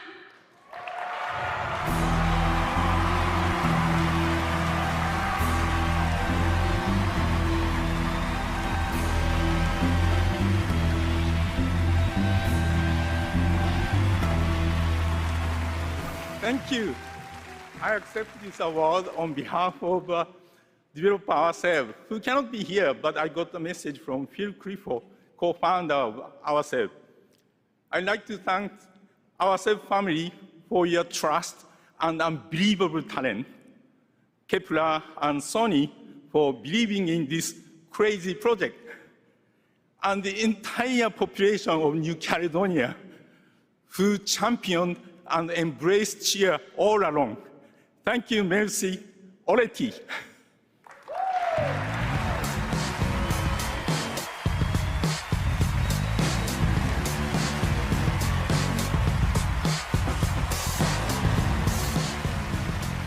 Hello.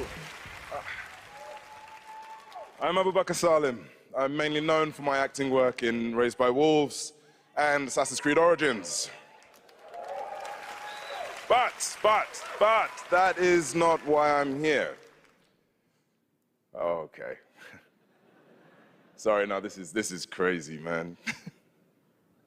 I mean, I remember watching the Game Awards when I was younger, so being up here now is like,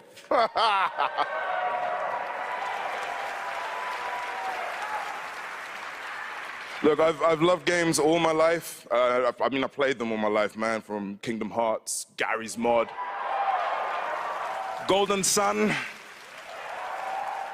And it started with my dad, right? He got me into them. He understood, that games are an art form. It's a great space to enjoy and escape from the reality of the world.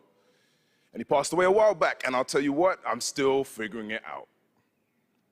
But 4 years ago, I decided that I needed to try and process my grief in a way that felt true to me and him. So I took the biggest risks of my life, and through everything that I had in making a game, a piece of art that honored him, an ode to the people we have loved and lost. So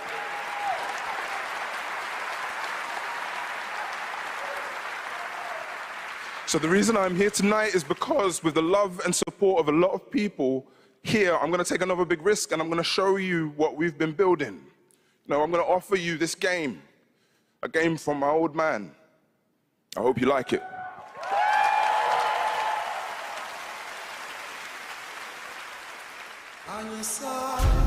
Every story begins at the end of another. Each story carries with it the echoes of those that came before. My Baba, my father, your story was snatched away too soon. My name is Zhao, a shaman of Kenzera. Here, I seek my father's return.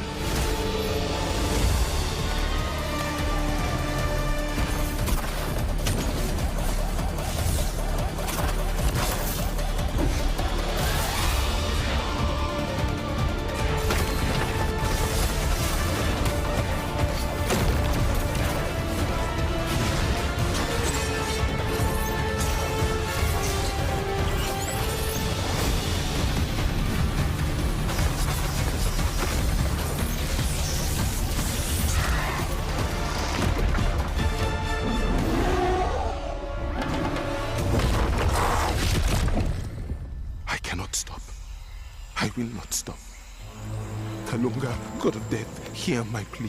Kalunga, God of Death, come to me. Show me you are ready.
It's been 27 years, y'all.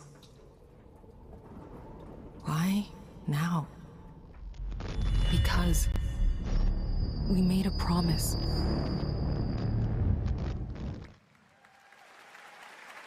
That was Lost Records, a brand new world from the development team behind Life is Strange.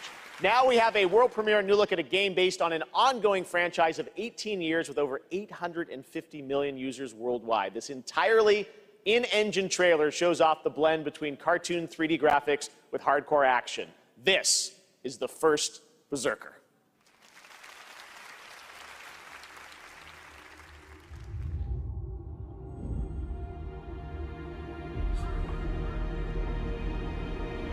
Finally, I found you.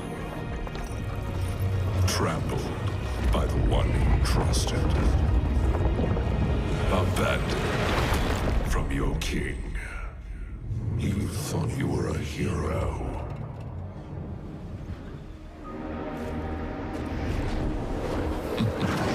Now, you are just one of us.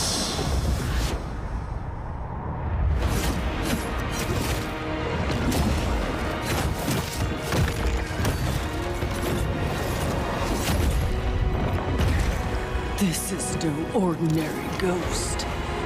You'll have to risk your life.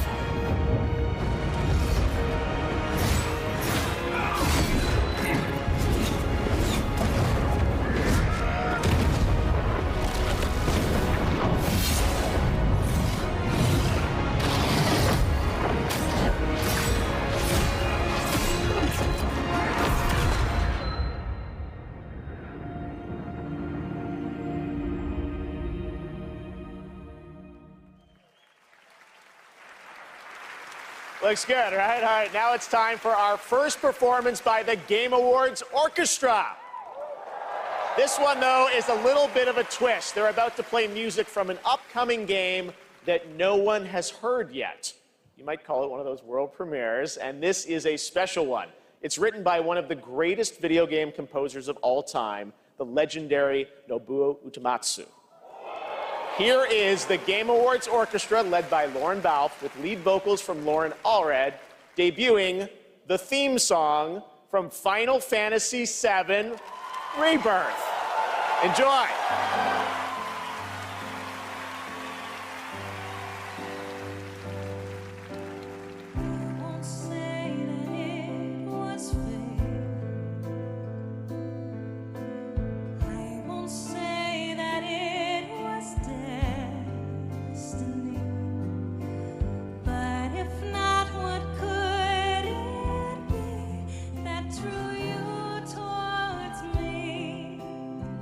Could it be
What an absolutely beautiful song from Final Fantasy VII Rebirth, which is nominated for Most Anticipated Game tonight.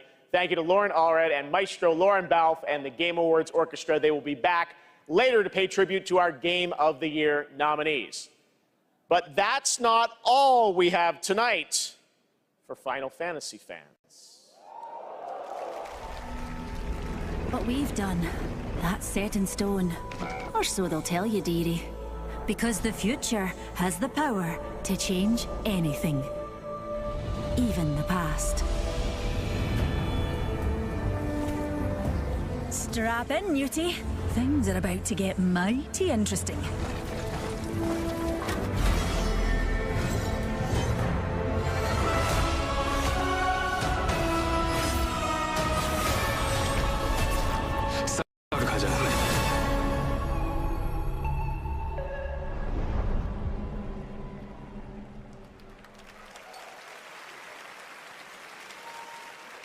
That's a very fun one. Limits are made to be broken when Final Fantasy VII Rebirth comes to Apex Legends on January 9th. And that key art you just saw was drawn by Nomura-san himself. Thank you so much for that incredible announcement.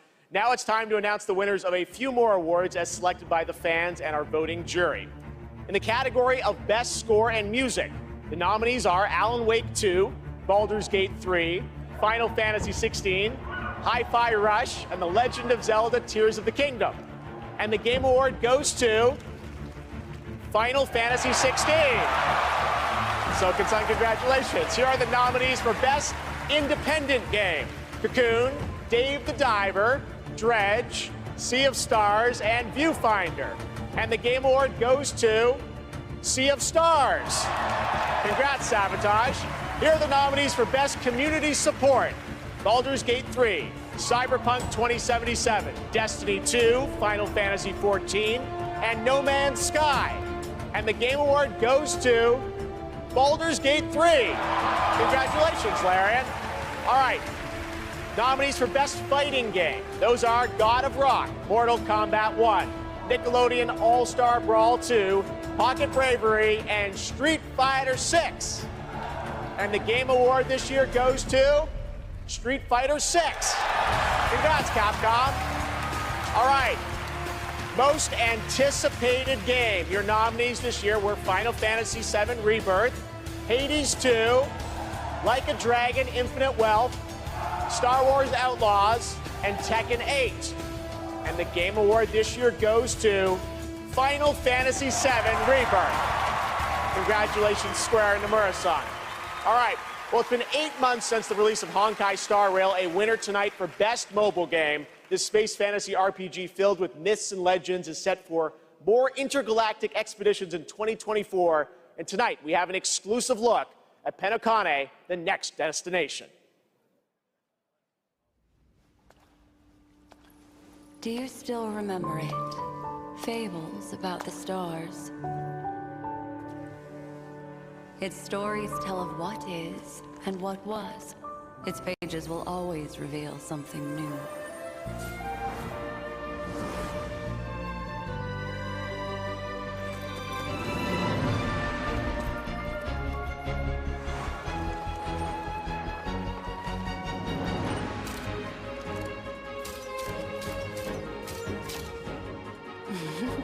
Those are unforgettable memories, but they are only a beginning.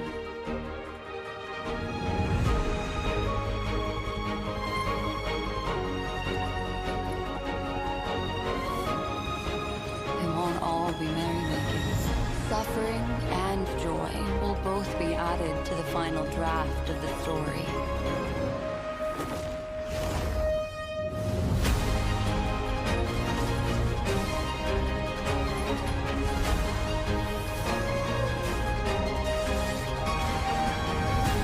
The Trailblaze will continue.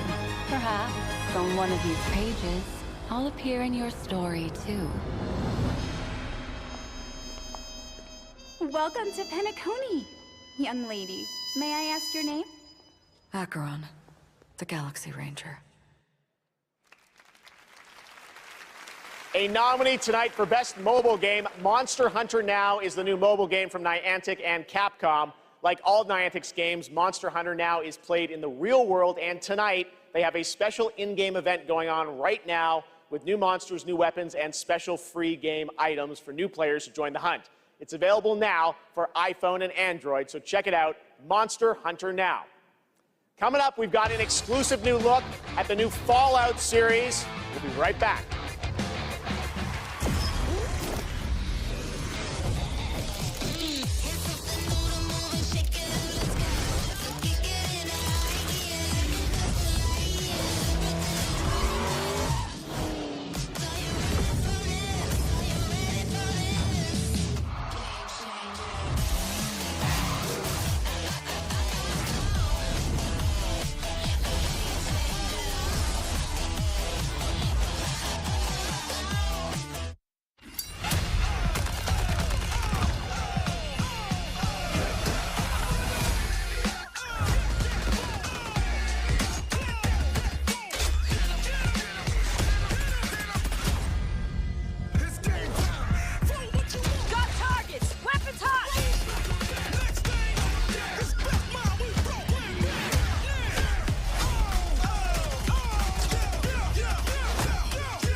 We're back here at the Game Awards, and that was a new look at Skull and Bones from Ubisoft, which is coming out on February 16th.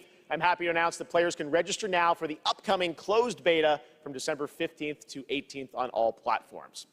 And now it's time for the announcement of the next game from the studio that won Best Game Direction in 2021.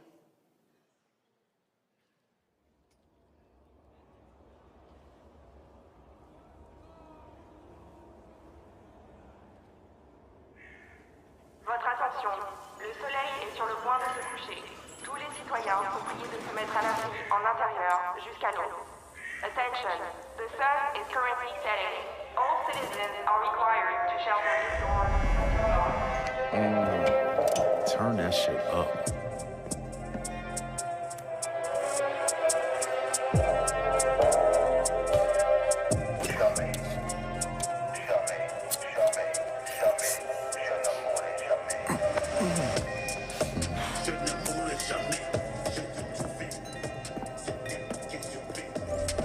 Relax, man. I don't bite.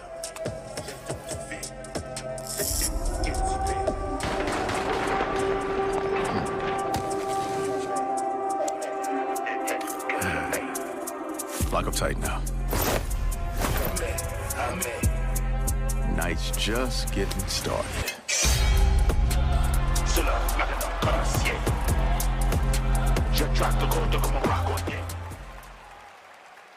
There you go. Joining me now are Tinka Bacava from Arcane Leon and Bill Roseman from Marvel to tell us, how did this come together, guys? Well, Jeff, let me tell you, the secret superpower of Marvel games is our constant focus on bringing together world-class talent with the fan-favorite characters that they love. Now, we are huge fans of Arcane Leon, not only because of the story-rich games they create with innovative gameplay, but because of their authentic passion. And that's why, on Blade's 50th anniversary, we are so honored to announce this true Marvel team-up. Yes, and after Dishonored and Deathloop, our first order of business was to make another very arcane game, but with a title that is easier to say in a French accent. And when we had, when Sébastien Mitton and I had an opportunity to chat with Marvel, we said, okay, let's really challenge them. Let's present our wildest take on a superhero that we both love. And we ate it up.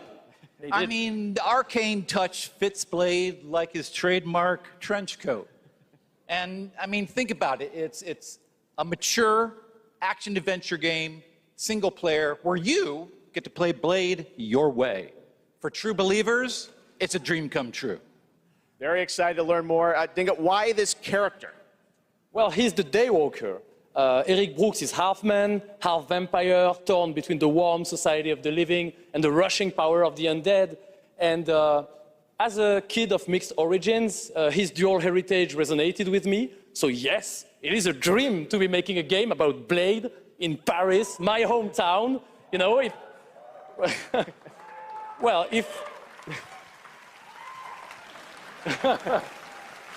if my hometown was walled in, and we shared it with bloodthirsty invaders that come out as soon as the sun goes down. Ça serait un petit peu la merde quand même. Anything else you can tell us about the game? I know it's pretty early, right? I can tell you one thing. Okay. The entire team at Arcane Leon is, pouring so much love into this immersive third-person action-adventure set in the heart of Paris. Yeah. So please sit back, let us cook, and voila! Merci beaucoup! Merci! Whoa! Stunts too. Dingo Bell, thank you very much, guys. Yeah. Great announcement. All right, awesome. Thanks, Dingo. All right. Now please welcome the star of Twisted Metal, a nominee tonight for Best Adaptation, Anthony Mackie.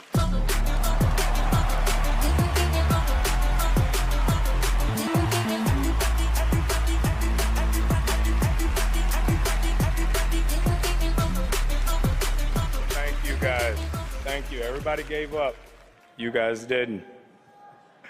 Hey, I just want to say a big thank you to everyone who watched Twisted Metal on Peacock. And hey, I have one thing to do before I get on to the award I'm supposed to represent up here, okay?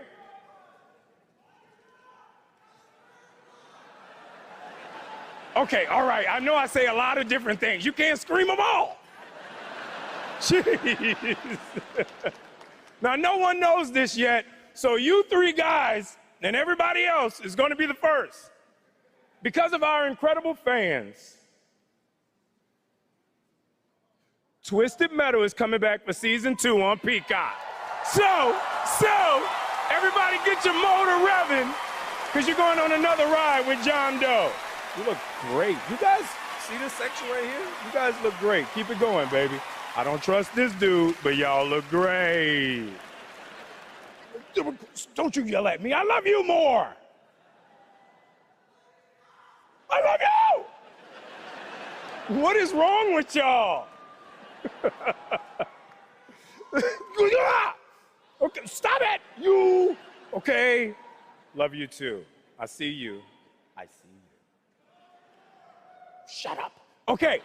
Today. The best games are like living universes, constantly expanding with new content and challenges, right? And that's what this award for Best Ongoing Game recognizes. The games that continue to deliver fresh experiences for their loyal communities. Here are the nominees. Best Ongoing Game.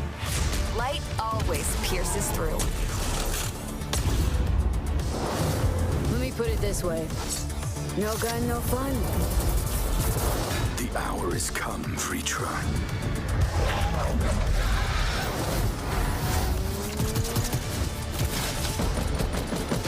Let the magic begin!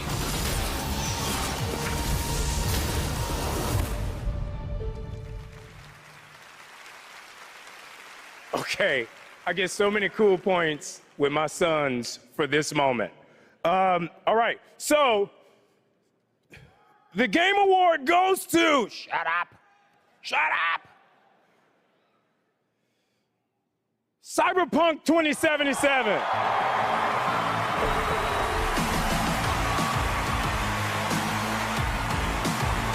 This is heavy, dude. This is heavy.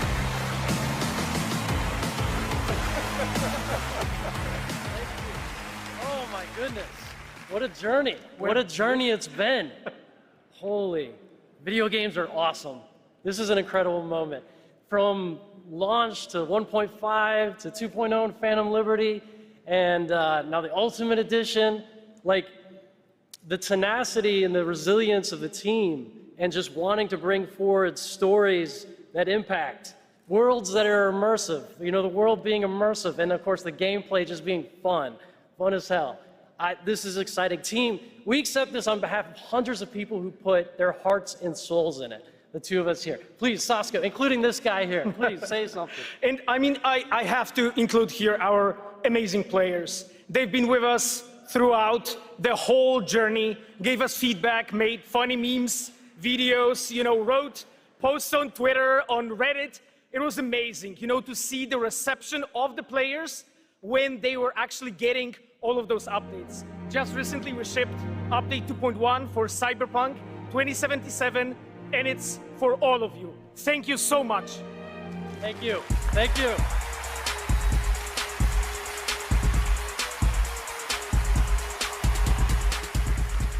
Congratulations, guys. Our next guest has worked on some truly memorable games over the past 20 years, like GTA 5, Bully, Need for Speed Underground, and the Red Dead Redemption series. Now he leads a new studio, Lightspeed LA. Steve C. Martin is here to unveil a brand new project. Steve? Thanks, Jeff. Great to have you here. You showed this to me earlier this year. Tell us a bit about it. It's an honor to be here, so thanks for having us. Over the past few years at Lightspeed LA, myself and a remarkable team of over 200 talented, diverse industry veterans and fresh new talent have been in deep development on a fully original, AAA, futuristic open-world game. Tonight, we're really excited to offer you all a sneak peek at what we've been working on. I'm so excited to share so much more with you in the future, but for now, I hope you all enjoy this first taste. Amazing. Let's take a look, Steve. Here we go.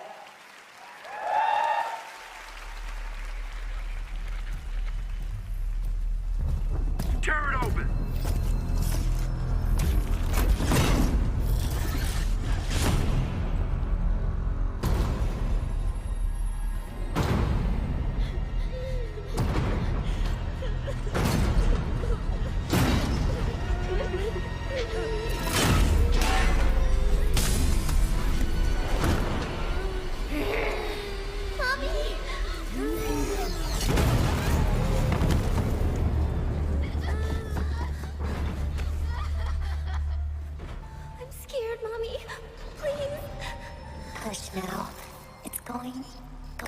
Going to be okay. The demon is here. It's the demon.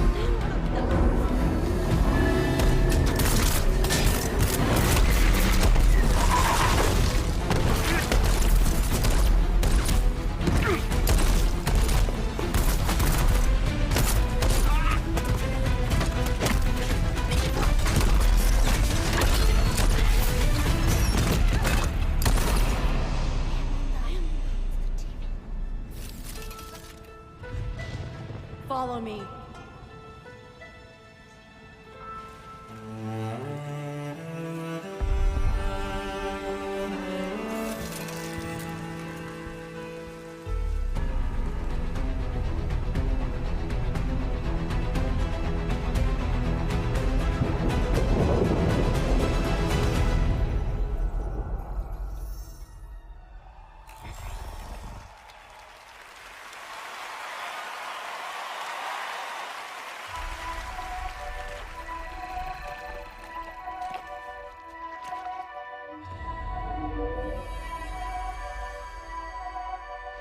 Lift your head.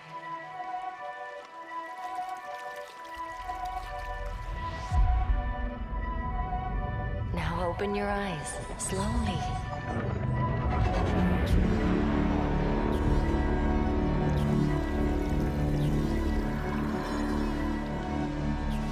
Take a breath and look around you.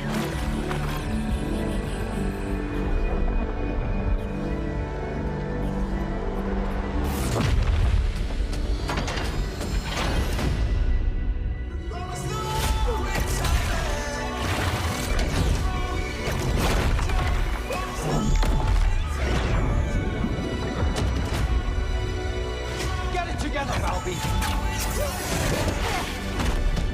Fate always tests us. You have to fight until the end. I'll find you.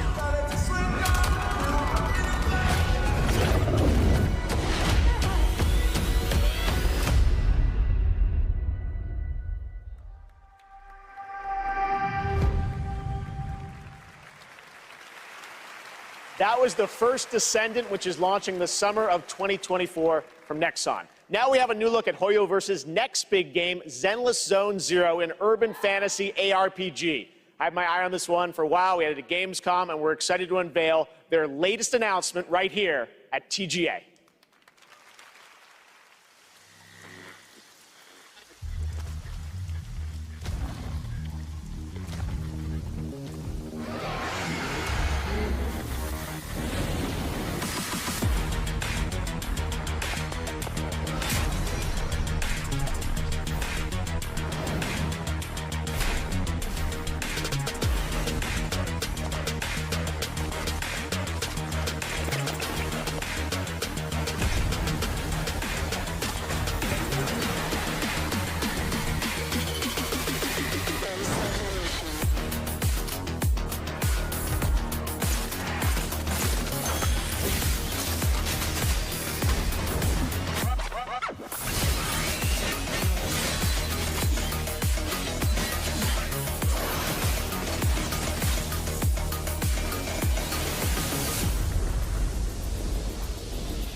We brought in gamers to demo the latest Cyberpunk update, but we haven't told them what they're playing on. Let's see what happens when they find out. This looks amazing. Ray tracing is beautiful. Yeah, it's super real. What do you think's powering your gaming? Like a 4090? 40 series? You're actually playing on a Chromebook Plus. Wow. Streaming on GeForce Now. What the heck? Oh my god. I would never have guessed that. I might have to look into getting a new Chromebook.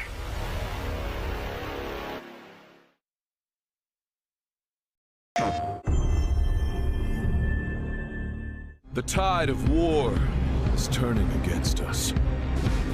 As we battle against the bugs, the automaton threat grows more menacing by the day.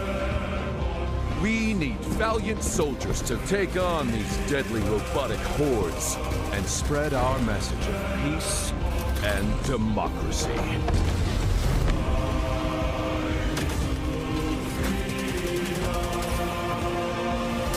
Use the galaxy's most advanced weaponry. Fight alongside a squad worth dying for. Join the Helldivers. Join the fight for freedom. Enlist today.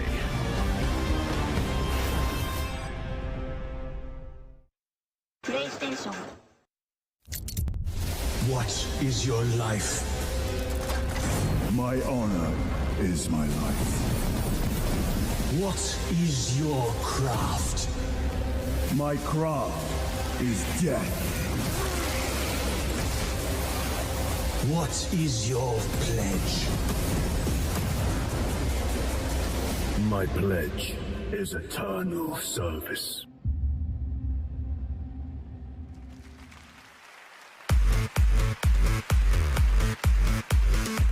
Okay, now we have a special surprise for you, live and exclusively here at the Game Awards. Welcome, welcome, welcome. I am your host, Warlindor, and I present to you the Old Gods of Asgard featuring that best-selling writer Alan Wake. This is Herald of Darkness.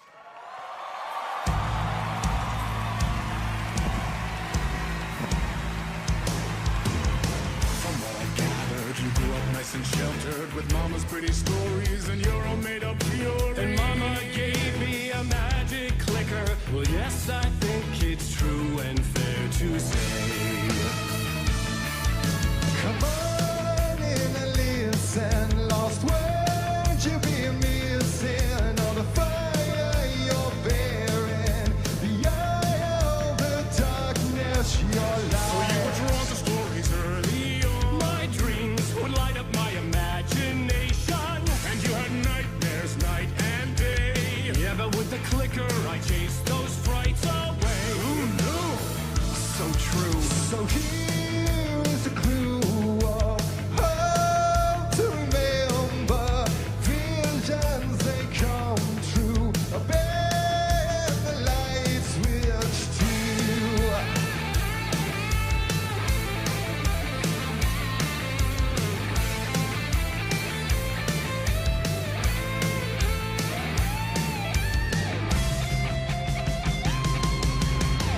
Show me the champion of life. I'll show you the herald of darkness. Lost in the never-ending night. Dive into the surface. And all your stories of crime and chilling thrillers of hard-boiled killers became bestsellers. It was all too much, I had to get away. The story's the end, all a piece of true fiction, made meaningless in the face of creation. But there is more to it than meets the eye. I never meant for it to ruin my life that way. Would you say you lived a jaded lie? Dark shades could never save the day. So sad.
Oh, wow. That was the fabulous Poets of the Fall performing in the role of Old Gods of Asgard. Thank you to the band, Sam Lake, Remedy, Epic, the cast, and everyone involved to bring that performance to life, something you will only see right here on the Game Awards. Now it's time for an update on a game we announced back at TGA in 2017.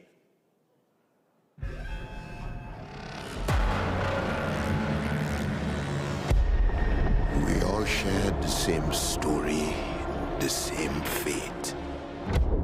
A family of strangers, a strange family. We have lived 1,000 lives. We have died 1,000 times. Whoever we were before this torture, we are now as one. Until the end. One final battle. My friends.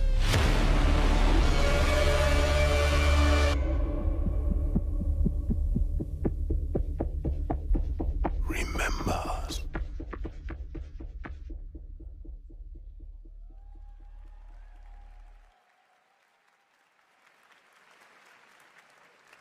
Joining me now is Ulf from 10 Chambers. Crazy, that was 6 years ago we announced GTFO, and that's the final chapter. You've got a free weekend on Steam. Looks fantastic, but I think there's a little something more you're also working on, right?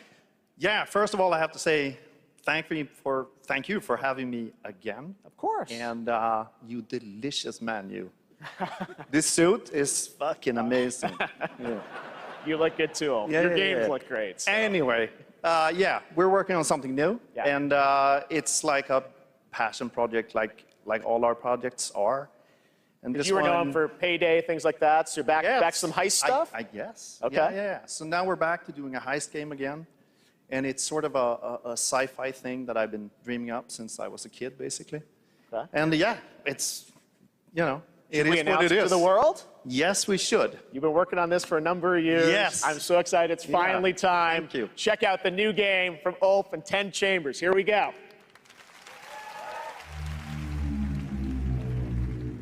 Mr. Bowman, your reservation at Manon Aphis is in Cancel the reservation. Reset the procedure. Continued neuroprodding may severely damage the suspect. Reset the procedure. Yes, standing by. Eject.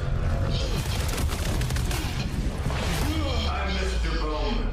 Your subconscious was just spilling the beans about your recent Akajima district break-in. Let's continue. What are you hoping to find in the Nexus Sentinels? You mother... There's no use in fighting. I will get what I want. So that's how you found out about our Akajima vault. What were you looking for?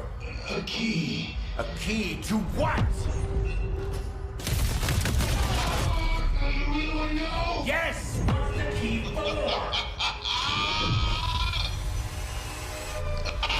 It's not what, Mr. Bowman. It's who.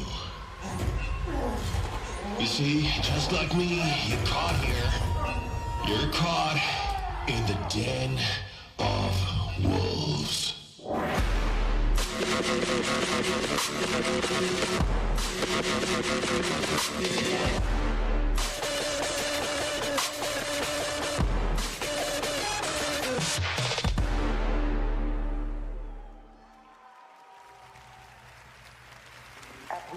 Where you at? Did you get it?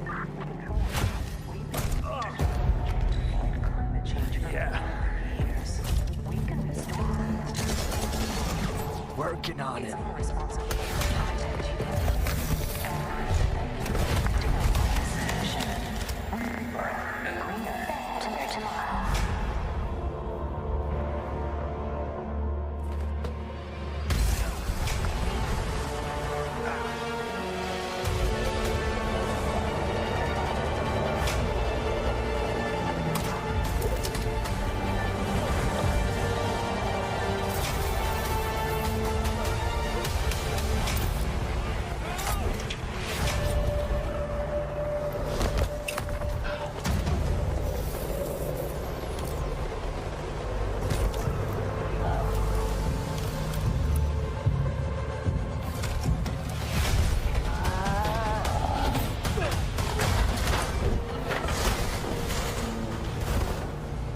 Extraction inbound.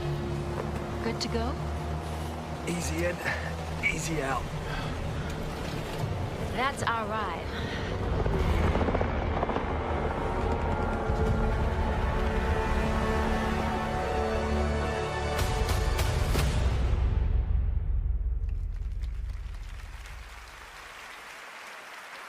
That was Exoborn. I met with the team at Gamescom to take a look at that upcoming tactical open-world extraction shooter, and the project is led by some of the creators of The Division. And besides facing other players and warring factions, vertical gameplay, as you saw in the Forces of Nature, unlock the potential of the players' exo rigs to help master the apocalypse, as they say. Much more is coming in 2024 on Exoborn. Now, please welcome the voice of Loki in Asgard's Wrath 2, one of the most ambitious and anticipated VR games yet, Matt Mercer.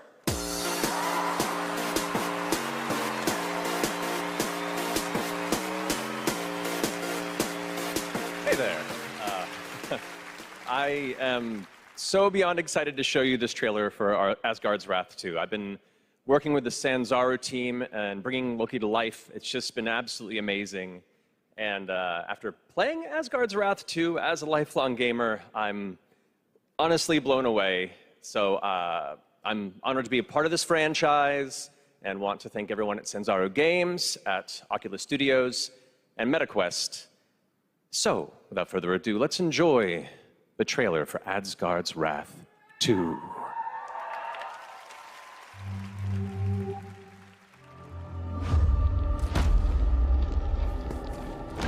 The gods take everything from mortals. Bleed these lands dry. Deny spirits their rightful passage. Turn worlds to ash. You allowed Loki to deceive you. Now his chaos reigns. The universe demands a guardian. And with each possession, you will grow stronger.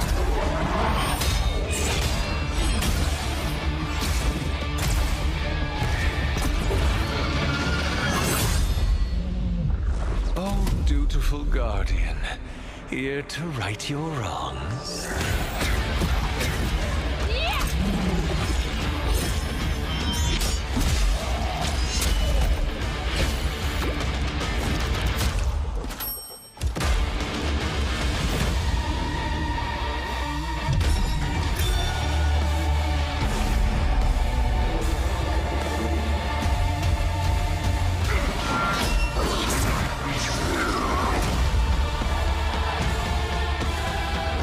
No time or place you can hide.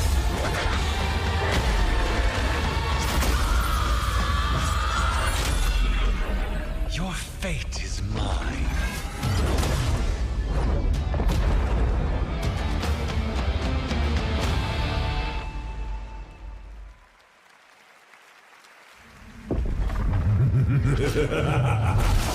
Foolish mortals, oblivious to the chaos that awaits you just outside.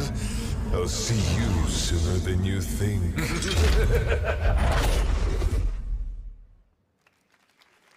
It's been an amazing year, not just for games, but for adaptations of the games we love. Right now, we have an exclusive look at the highly anticipated new series, Fallout. Oh. Hello there. Now, how about we turn on some lights?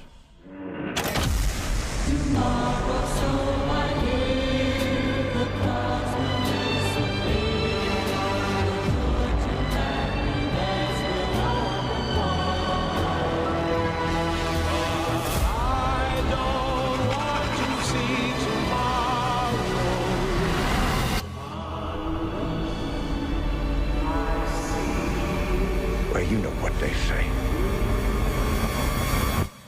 War never changes.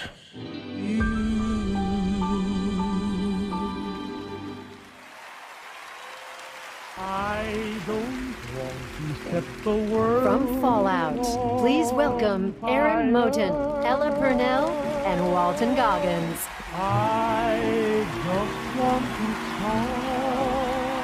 What's up, y'all? I hope you don't mind. We brought a little extra security. Thank you for having us, and we are incredibly excited for you all to see Fallout on Prime this April. But our real honor tonight is that we're here to hand out the award for Best Adaptation. What? What, dude?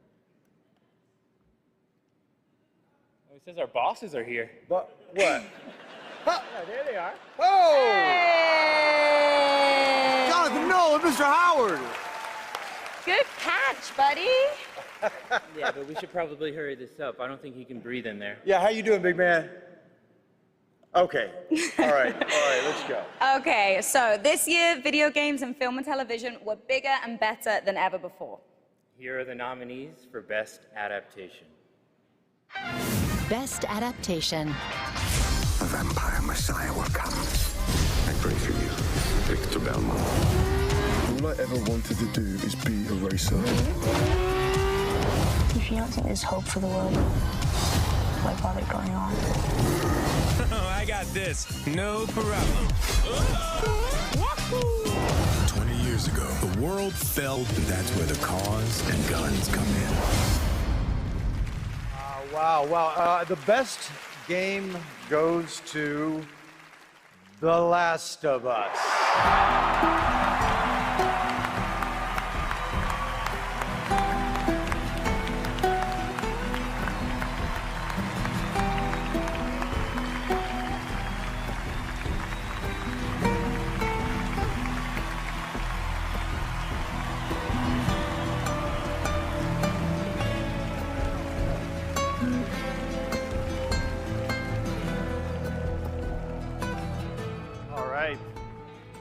Okay, clock's ticking. Shout out to my partner in crime, Craig Mazin, who's watching up in Canada, getting ready for season 2.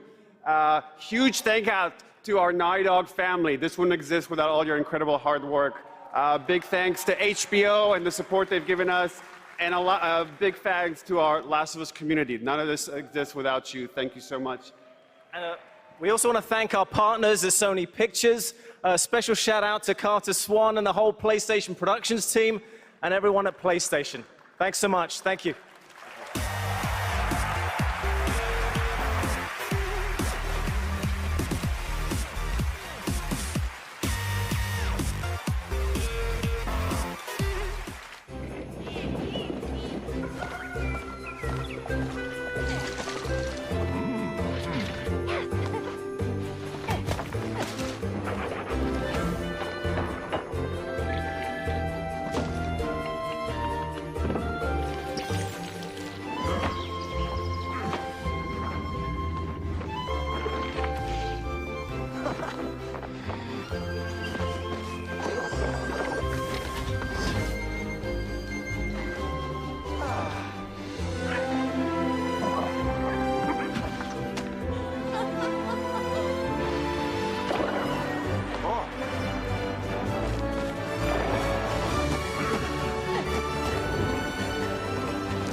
When I was younger, struggling with who I was, what my place was, I took a lot of that anxiety and put it into making games. And it's evolved over time, especially as I've gotten into AAA. Well, guess what, everybody?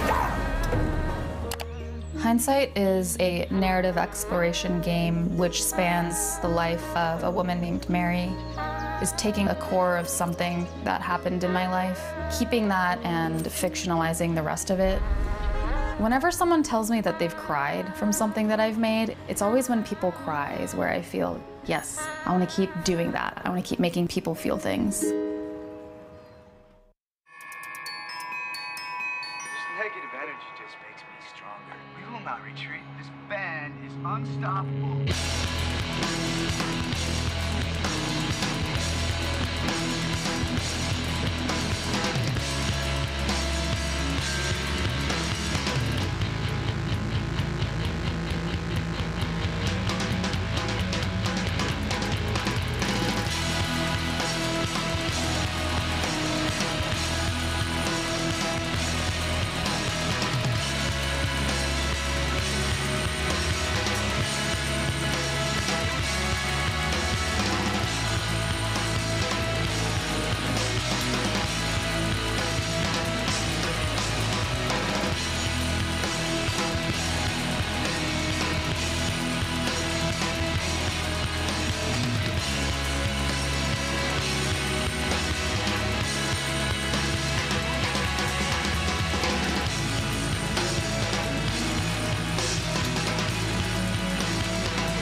That right there was No Man's Sky, a game we announced 10 years ago with this guy right here, Sean Murray. Sean, looks like the content keeps rolling in 2024. But what does the next decade look like for Hello Games? Well, to start with, next year is going to be a really big year for No Man's Sky. Like you said, I've been working on it for 10 years now, and I still really love it, still really enjoy it. But what people don't know is that for the last 5 years, we've been working on something new. Another game. Yeah, something very different, something maybe more ambitious. You know, for... Here we go. Tell us a bit about it, Sean. Well, for No Man's Sky, we generated a whole universe of kind of sparse, alien-looking planets. And that wasn't easy, you know, it was hard, but there is something that's much harder that we wanted to do. For our new game, we wanted to create an Earth, you know, something as varied, a planet that is as varied as a universe, something bigger than Earth, something with, you know, mountains, real mountains, not video game mountains, but mountains that are miles high, taller than Everest, that when you climb to the top of them and look out, you can see rivers and canyons and continents, you know, you can see oceans. So is this like an open world planet kind of thing? Yeah, I mean, the first real open world, right? Something without boundaries. And we're going to let everyone play in it together. It's, you know, a place where people can live out their sort of adventures together. Well, we can't wait to take a look at it. We have anything tonight or future? Or? Yeah, so we have a trailer. Oh. And, you know, it's quite a small team that's working on it. Yeah. There's about a dozen of us. Actually, everyone's here. Everyone from the team is here. We're very excited to share this. You and I have been talking about this one for years. Yeah, we're super nervous, you know, but really excited. If, you know, if people like it, this is a game I would like to still be updating 10 years from now. All right, so Game Awards 2033. We'll be back. But no, let's take a look. This is such an incredible project, and I'm honored that we get to show it off. Should we do it, Sean? Yeah, let's do it. Here we go.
Remember, that comes from an independent team. Absolutely incredible. I've been waiting for years to show that to you. And again, created by the team at Hello Games. So very, very exciting. And I'm excited to see games like that that show kind of the next decade of where games are going to, and hopefully TGA too. All right, now join me in welcoming to the stage actor Simu Liu.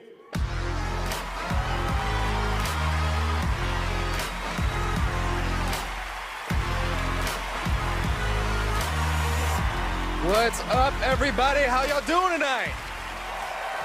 My God, there's so many of you. You guys all look so beautiful. All right, first off, I want to address the elephant in the room. My foot's fine, you guys. I did tear my Achilles. I wasn't riding a dragon. I was playing pickup basketball in Miami. I wish there were a better story to this, you guys, but the story is this. You know, as you age, as you get older, you know, particularly as you cross the 30 threshold, your body starts to break down, all right? Things start happening, unless you're Anthony Mackie, for whom I think the laws of aging don't apply. Guys, just, if you're not Anthony Mackie, learn to appreciate the importance of stretching, all right? It's very important. Just keeping it real at the Game Awards, all right? Now, I'm here to share something that I'm really, really excited about. I recently got a chance to team up with Frost Giant on their new real-time strategy game, Stormgate. Now, RTS is a genre that I was absolutely obsessed with as a kid. I loved building armies and obliterating my enemies in Age of Empires, Command and Conquer, and of course, my absolute all-time favorite game, StarCraft. Yes, I'm so happy you guys cheered for that. Now, if you've been destroyed by carriers and void rays on BNet at any point over the past 10 years, that was definitely your boy. And that's why I'm so excited for Stormgate. Look, it's a noob strat, I understand, all right? But I loved it. Look, that's why I love Stormgate. It was made by a team of ex-StarCraft developers who are just as obsessed with RTS as I am. And in addition to competitive and co-op modes in the game, it's got an ongoing campaign that was written by Frost Giant with a little help from the legendary Chris Metzen. And so, yes, I brought a little bit of gameplay for y'all, and the first reveal of a pretty badass new character who I may or may not have gotten to voice. Let's have a look.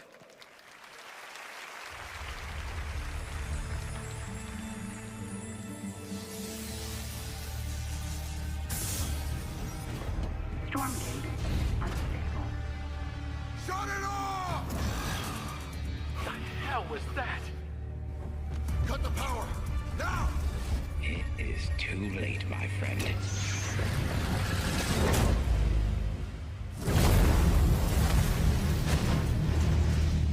What in God's name have we done?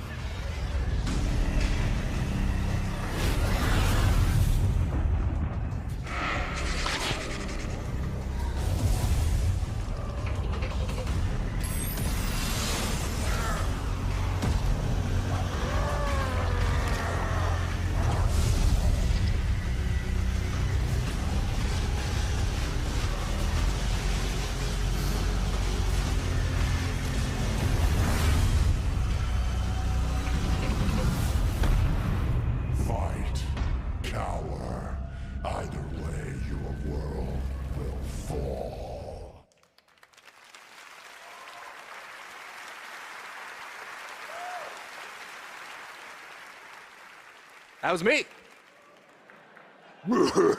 See? Pretty good, right? And now it's time to hand out the next award. Here are the nominees for Best Action Adventure Game. Best Action Adventure Game. You're the killer. I don't want to be in the story. Just write me out of this story. It's my fault. This is something else. Miles, get it off of him! We can fight this together! Your soul requires cleansing. How could you let the galaxy fall to this unworthy machine of an empire? Do not look away. You witness a king's revival. And the game award goes to, no surprise here, Legend of Zelda: Tears of the Kingdom.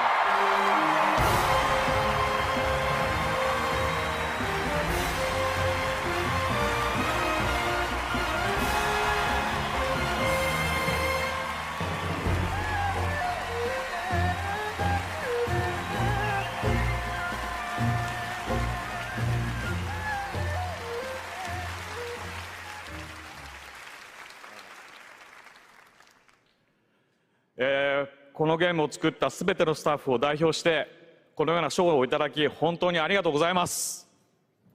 I'm so glad to be able to be here to accept this award on behalf of everyone who worked together to create this game. 我々開発チームはこのゲームをゼルダの伝説の中で最も壮大な冒険になるように一生懸命作り込みました。Everyone on the development team truly gave their all in making this game the best that it could be. プレイヤーの皆さんそれぞれのユニークなゲームプレイが皆さん独自のハイラルの物語となります。プレイヤーの皆さん本当にありがとうございます。Everyone's unique approach to playing this game can become their own personal story as an adventure through the lands of Hyrule. And to all the players, you have my sincere thanks. Thank you so much.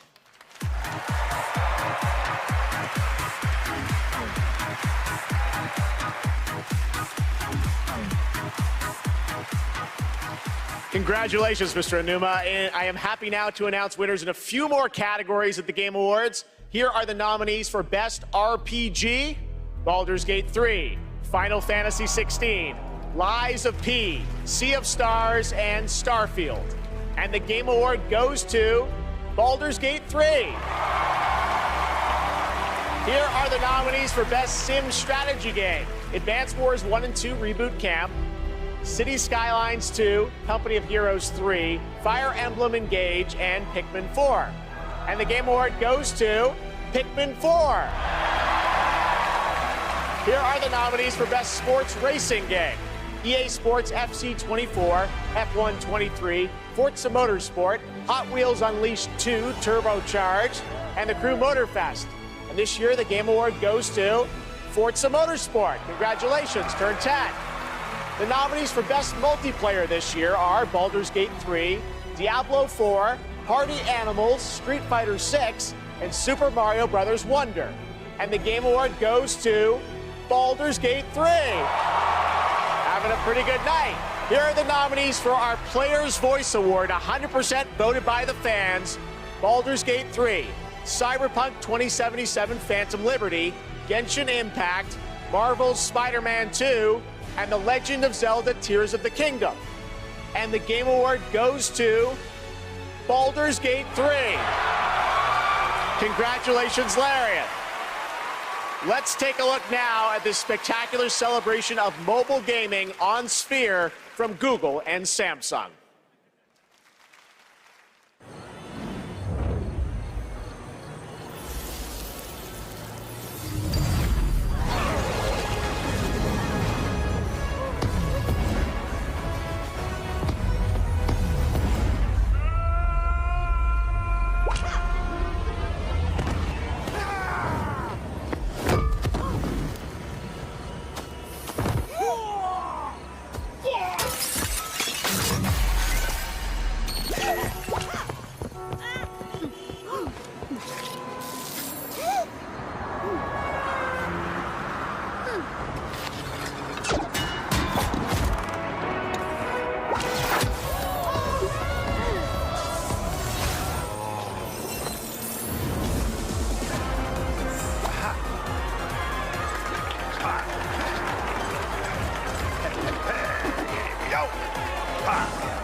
Body's bullshit blazing, still my heart is blazing.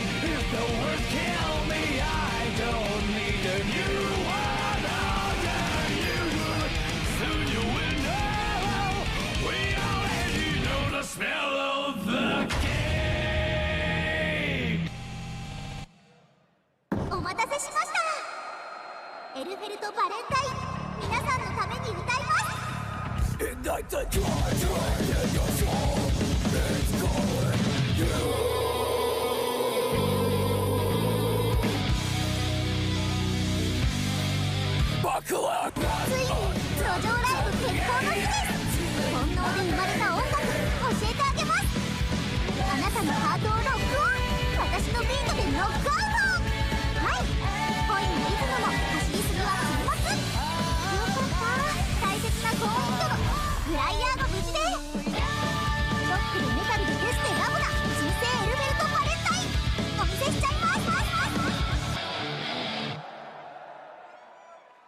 ジャムセッションも悪くないわね。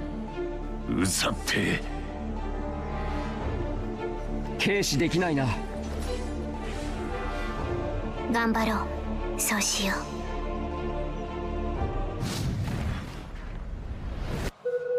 そろそろ始めていいか。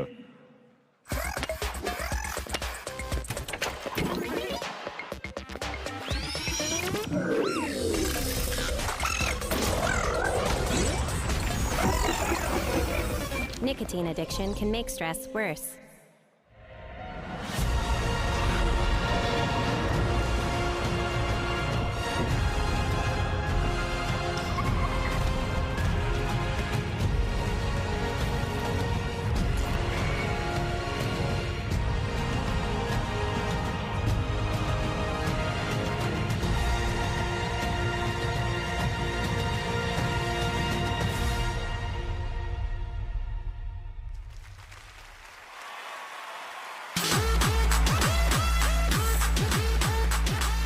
Welcome back to the Game Awards. We still got some awards to hand out. Timothée Chalamet will be here to help, and we have some more world premieres, including this one.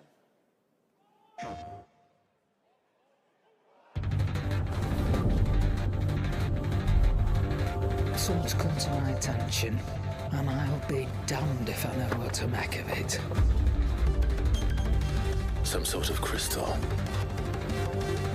Enlightened souls forged great and terrible weapons called the iconoclasts, from which icons derived their name, and turned them against each other in the Magitech War.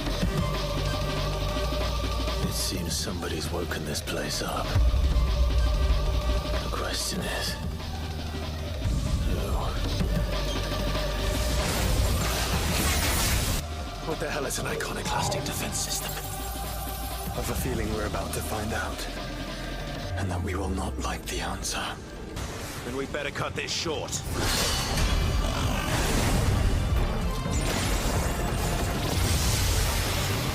Welcome, my friends, to Mysidia.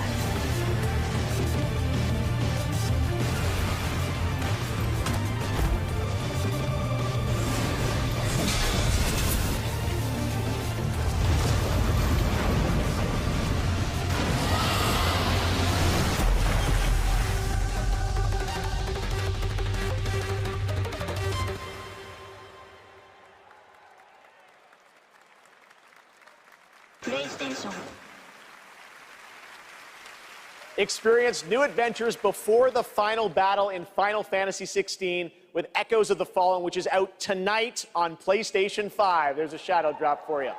Now to present our next award, Best Game Direction, please welcome one of our industry's greatest creative forces, the creator of Call of Duty and global GM for Star Wars Jedi, Battlefield, Titanfall, and Apex Legends, Vince Zampella.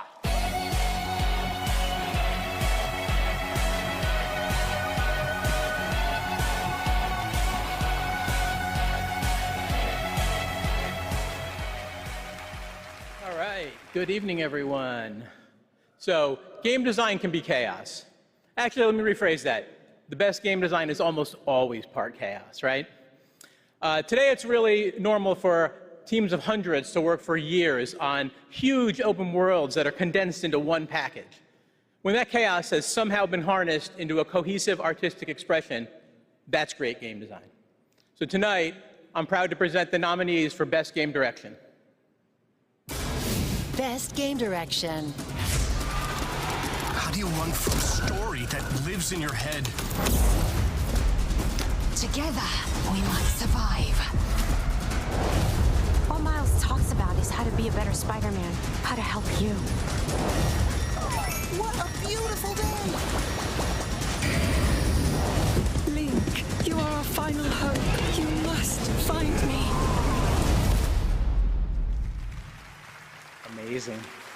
And the winner is Alan Wake 2.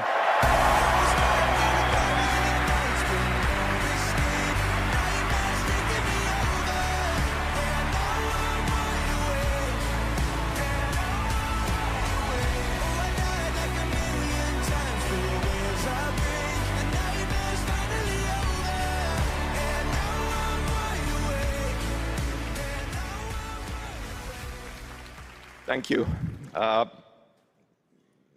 We want to thank Epic, Hector, Nicole for believing in our vision. Crazy vision. Crazy vision, yes. Direction is nothing without a team to actually build it. And huge thanks to Remedy team for joining us on this venture, wanting to believe in it and build it. You know, we can pull into different directions and nothing comes out of it. But when more than 100 people believe in the same vision and build something out of it, we can make miracles. We can make art, and we can be more than the sum of our parts. Our world today could use a bit more of that. That's a nice one. One other thing. Next Monday, December 11th, New Game Plus, the final draft is going to be coming out. New story content. So yeah, go play it. Thanks. Thank you. Thank you, Game Awards.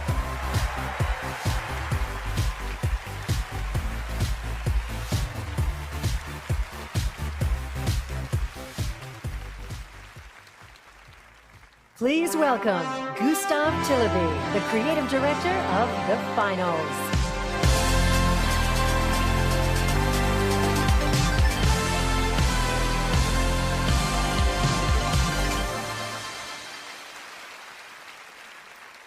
When we started building this game, we set a bold vision for ourselves. We said that if we're going to make a shooter, it needs to be unique. It needs to be something that no one else is doing. Standing here today, I'm so proud and grateful for the amazing team at Embark Studios who helped make this crazy dream a reality. And of course, to all of you, our amazing players, watching you play the finals has been the most gratifying experience of my entire career. You're not just a part of this journey, you guide us and you inspire us, and I love you for that. Now, let's watch our latest trailer and keep your eyes peeled for the launch date at the very end. It might be sooner than you think. Thank you, and enjoy.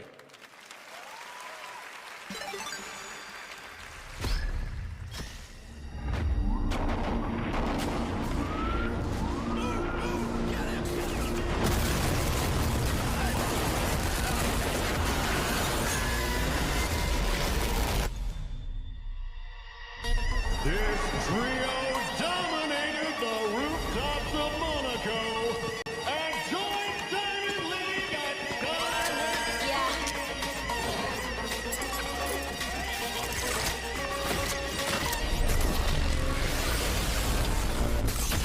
Don't make me do it.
That's right, the finals is out tonight on Steam, Xbox Series X and S, and PlayStation 5. After the show, make sure to check out the Game Awards in Fortnite as well. All month, fans have been voting for their favorite user-created island of the year, and the winner is Fort Who. Congratulations. You can portal to the winning island from our TGA map, and while you're there, collect all the TGA trophies for an XP boost. We want to help you unlock those Peter Griffin skins. The island code is below. Still to come, the presentation of Game of the Year, featuring our orchestral salute to the nominees.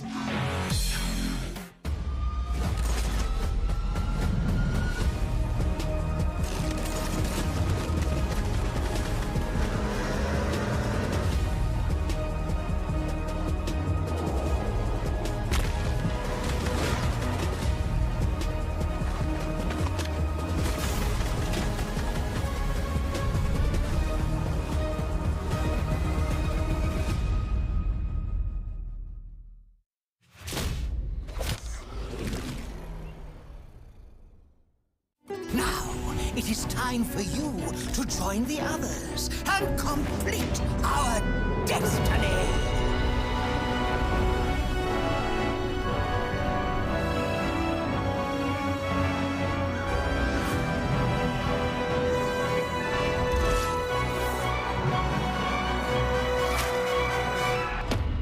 Just wait till you see Baldur's Gate. You'll never want to leave.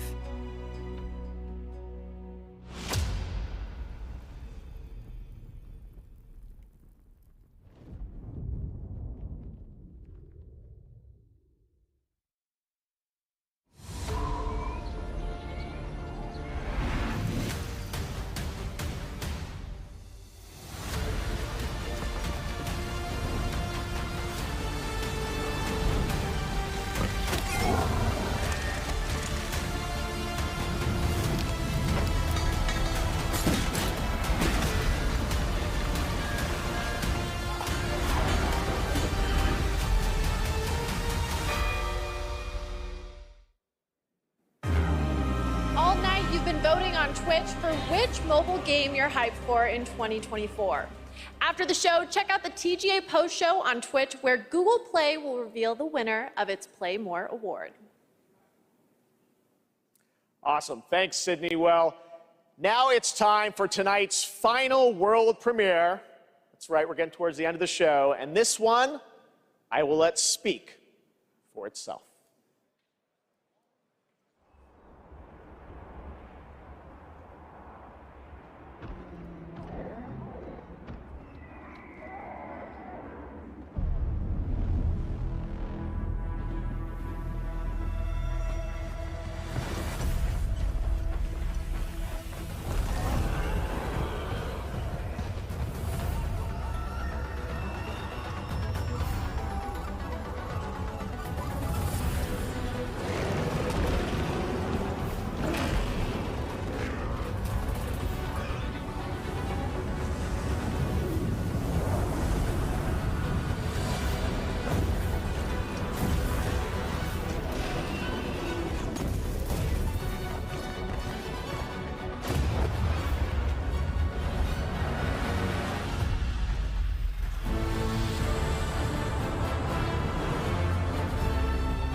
Please welcome to the stage Monster Hunter series producer Ryozo Tujimoto. It's so great to have you here at the Game Awards. We got to hang out in Osaka earlier this fall where you showed me the gameplay. You gave me a demo of the game, and wow, I gotta tell you guys, it looks incredible. Everyone wants to know, we saw 2025.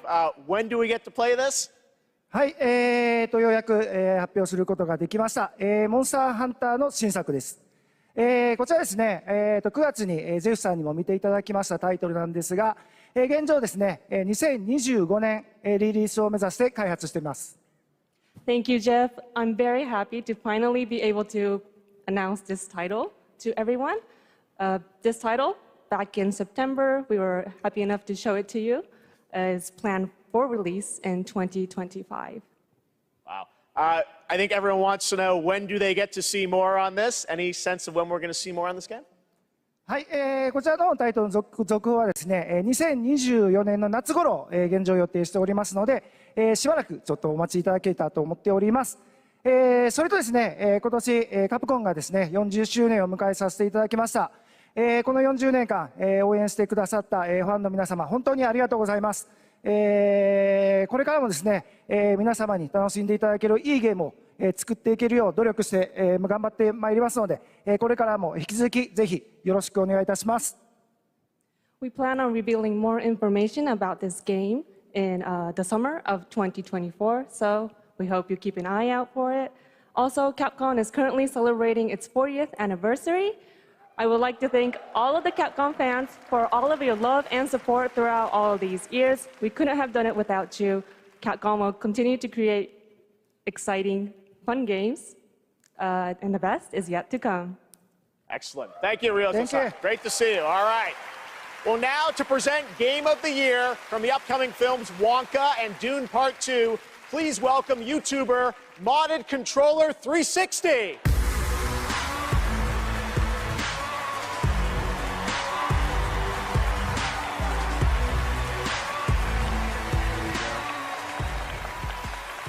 The imagination, passion, and technical brilliance of the 6 nominees for the Game of the Year were truly inspiring. Here with a medley celebrating each of these games, once again, Lauren Balfe and the Game Awards Orchestra.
And the Game of the Year is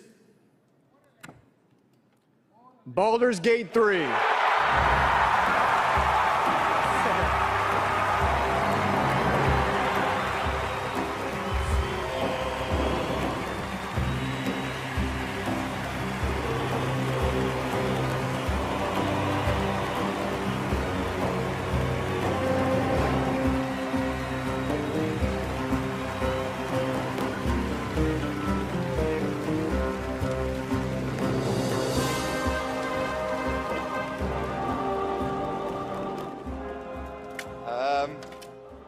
didn't expect it anymore.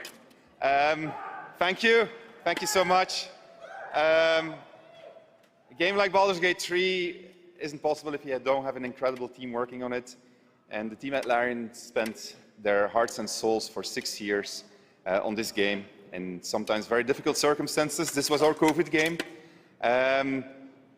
Along the way, we lost quite a few people also, so we want to dedicate this to all the people we lost, and especially to Jim, our lead cinematic artist, who passed away in the last month. I want to thank over 2,000 people, so sit back and relax. But I also want to thank everybody that supported us throughout this entire effort. Our families, our friends, our partners, you were the best, and without you, we couldn't have done it. Thank you very much. Thank you.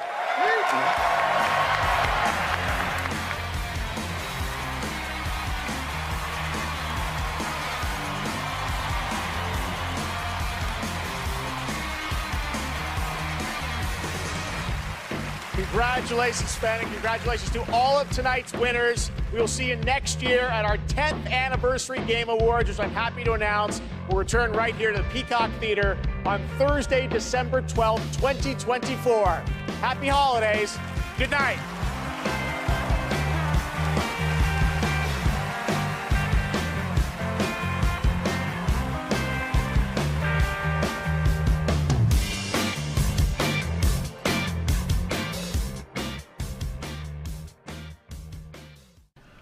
Welcome back to GameSpot. We're here.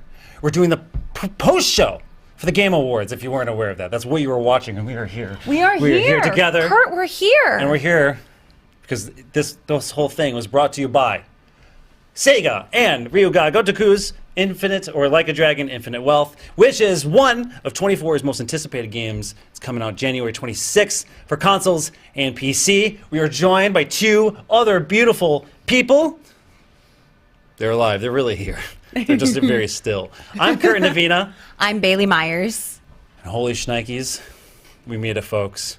No one bum rushed the stage.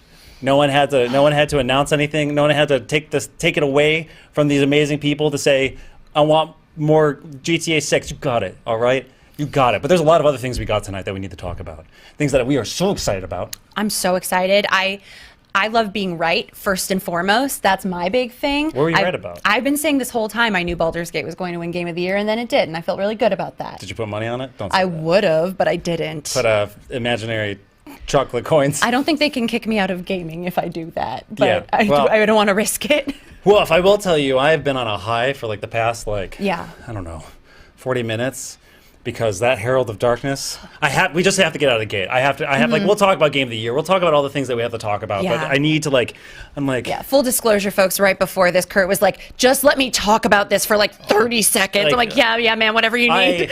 I was tearing my hair out. Okay. I can't even compose myself. There was a time, during all playing Alan Wake 2, there's one thing I kept saying, during the entirety of that game is, I cannot believe this exists. Every single time something happens in that game, I cannot believe this exists. I can't believe this is happening. I can't believe this got out the door. I cannot believe this happened. And not just, happen, they left nothing on the table. No. They didn't just have, the old gods of Asgard. They didn't have just Poets of the Fall just, play on stage. No. They didn't just have, both Alan Wakes. They didn't just have Mr. Door. They didn't just have Sam Lake. They didn't have just Alex Casey. They had sparkling fireworks. I was woof. Look, oh my god, I'm just watching on the screen again. It's just so nice to relive it even in silence. I know, in silence. But look at the joy on their faces. They all knew how cool it was what they were doing. It was amazing. Just as I said with the game, they held nothing. That game it held nothing back. I don't know what could have possibly been cut out of that game, because it feels like they said they wanted to do something and they put it in, and then this performance happened. It was they just left nothing. They left nothing out. They just went full force. It won Best Narrative, Best Game Direction, and both of those were so well earned. Yes. That I think this fully exemplifies that, just the existence of this sequence. Frankly, I feel like everything became a blur after this. Yeah? Mm-hmm. Just descended into a fugue state, and this happened, and now you're here. Yeah, we were all singing. We were singing, and And look at Look at Sam Lake's little Lake is like face. cheesing. He's He so loves excited. it. Oh my! Anyways, I just need to get that out of the way, and then we can talk about the things. That's some pretty amazing things that happened tonight. Some things that I would like to address. Sure. Yeah, both I of think us. we had some positives, we had some negatives. I took many notes, Yeah. as you can see. That is true. But to just get this going, to kick off into the meat of it. If you're just joining us, I'm Curtin Davina. This is Bailey Myers, and we're going to talk about the game of the year, which was, as you put money on it, imaginary money. Imaginary fake money that I would never in actuality put on anything, but it was Baldur's Gate. Yes, Yes. Baldur's Gate 3, which is, of course, it's just, we started the show off, with there's really two monumental games, and I've talked to Alan Wake to exhaustion, and I will do it. I'm sorry, everyone, but it's kind of hard not to see or it's Baldur's Gate 3 is it's a remarkable piece of in the medium that it's well deserved. Absolutely. I think, when we started this, we were like, there are two games that we want to see win big, and those are the two games that won big. I feel very good about it. It's so nice that Jeff finally listened to us in some regard, ignored us on other things, but in these two things, he was like, yeah, you guys are right, absolutely. Yeah, and I think I think both games equally walked away with, things that with an equal amount of cool stuff, right? Alan Wake 2 took home quite a few things. Best art direction, way to go. Too bad we didn't have a speech for that, but we'll get into that later. And then, of course, it won. Best narrative, obviously. Yes, best narrative. And I think that those things are the things it needed. Yeah. So Baldur's Gate 3 kind of coming in at the end, it felt balanced in terms of what those two games won. And it makes perfect sense. I will say, the thing I'm kind of upset about or surprised, more so surprised, I have no stake in this, is that Resident Evil 4 took nothing. Oh, please don't lie to the folks. You are actively upset about the Resident Evil 4 thing. I have professional opinions. Yes. But I didn't call my mom and say, hey. Yeah, that comes next. What happened? So Baldur's Gate 3. Yes. Also, Astarion, the Neil Newbon, Yes. came on stage. He gave a speech that choked me up. Yeah, I thought that was a lovely speech. Yeah, so that's the game of the year. Congratulations, Baldur's Gate 3, to Larian, those folks. To Sven, who To Sven. wore that fabulous suit of armor. Stuck to the bit. Oh my God, incredible. To sit in that uncomfortable theater for, 3 hours in a full suit of armor? That cannot... He's a stronger person than I am. If he could commit to making a game like Baldur's Gate 3 and putting that amount of work and writing and permutations and things into it, he can commit to sitting for 3 hours in a suit of armor. True, that's a good point. It's in his blood. It's consistent of him.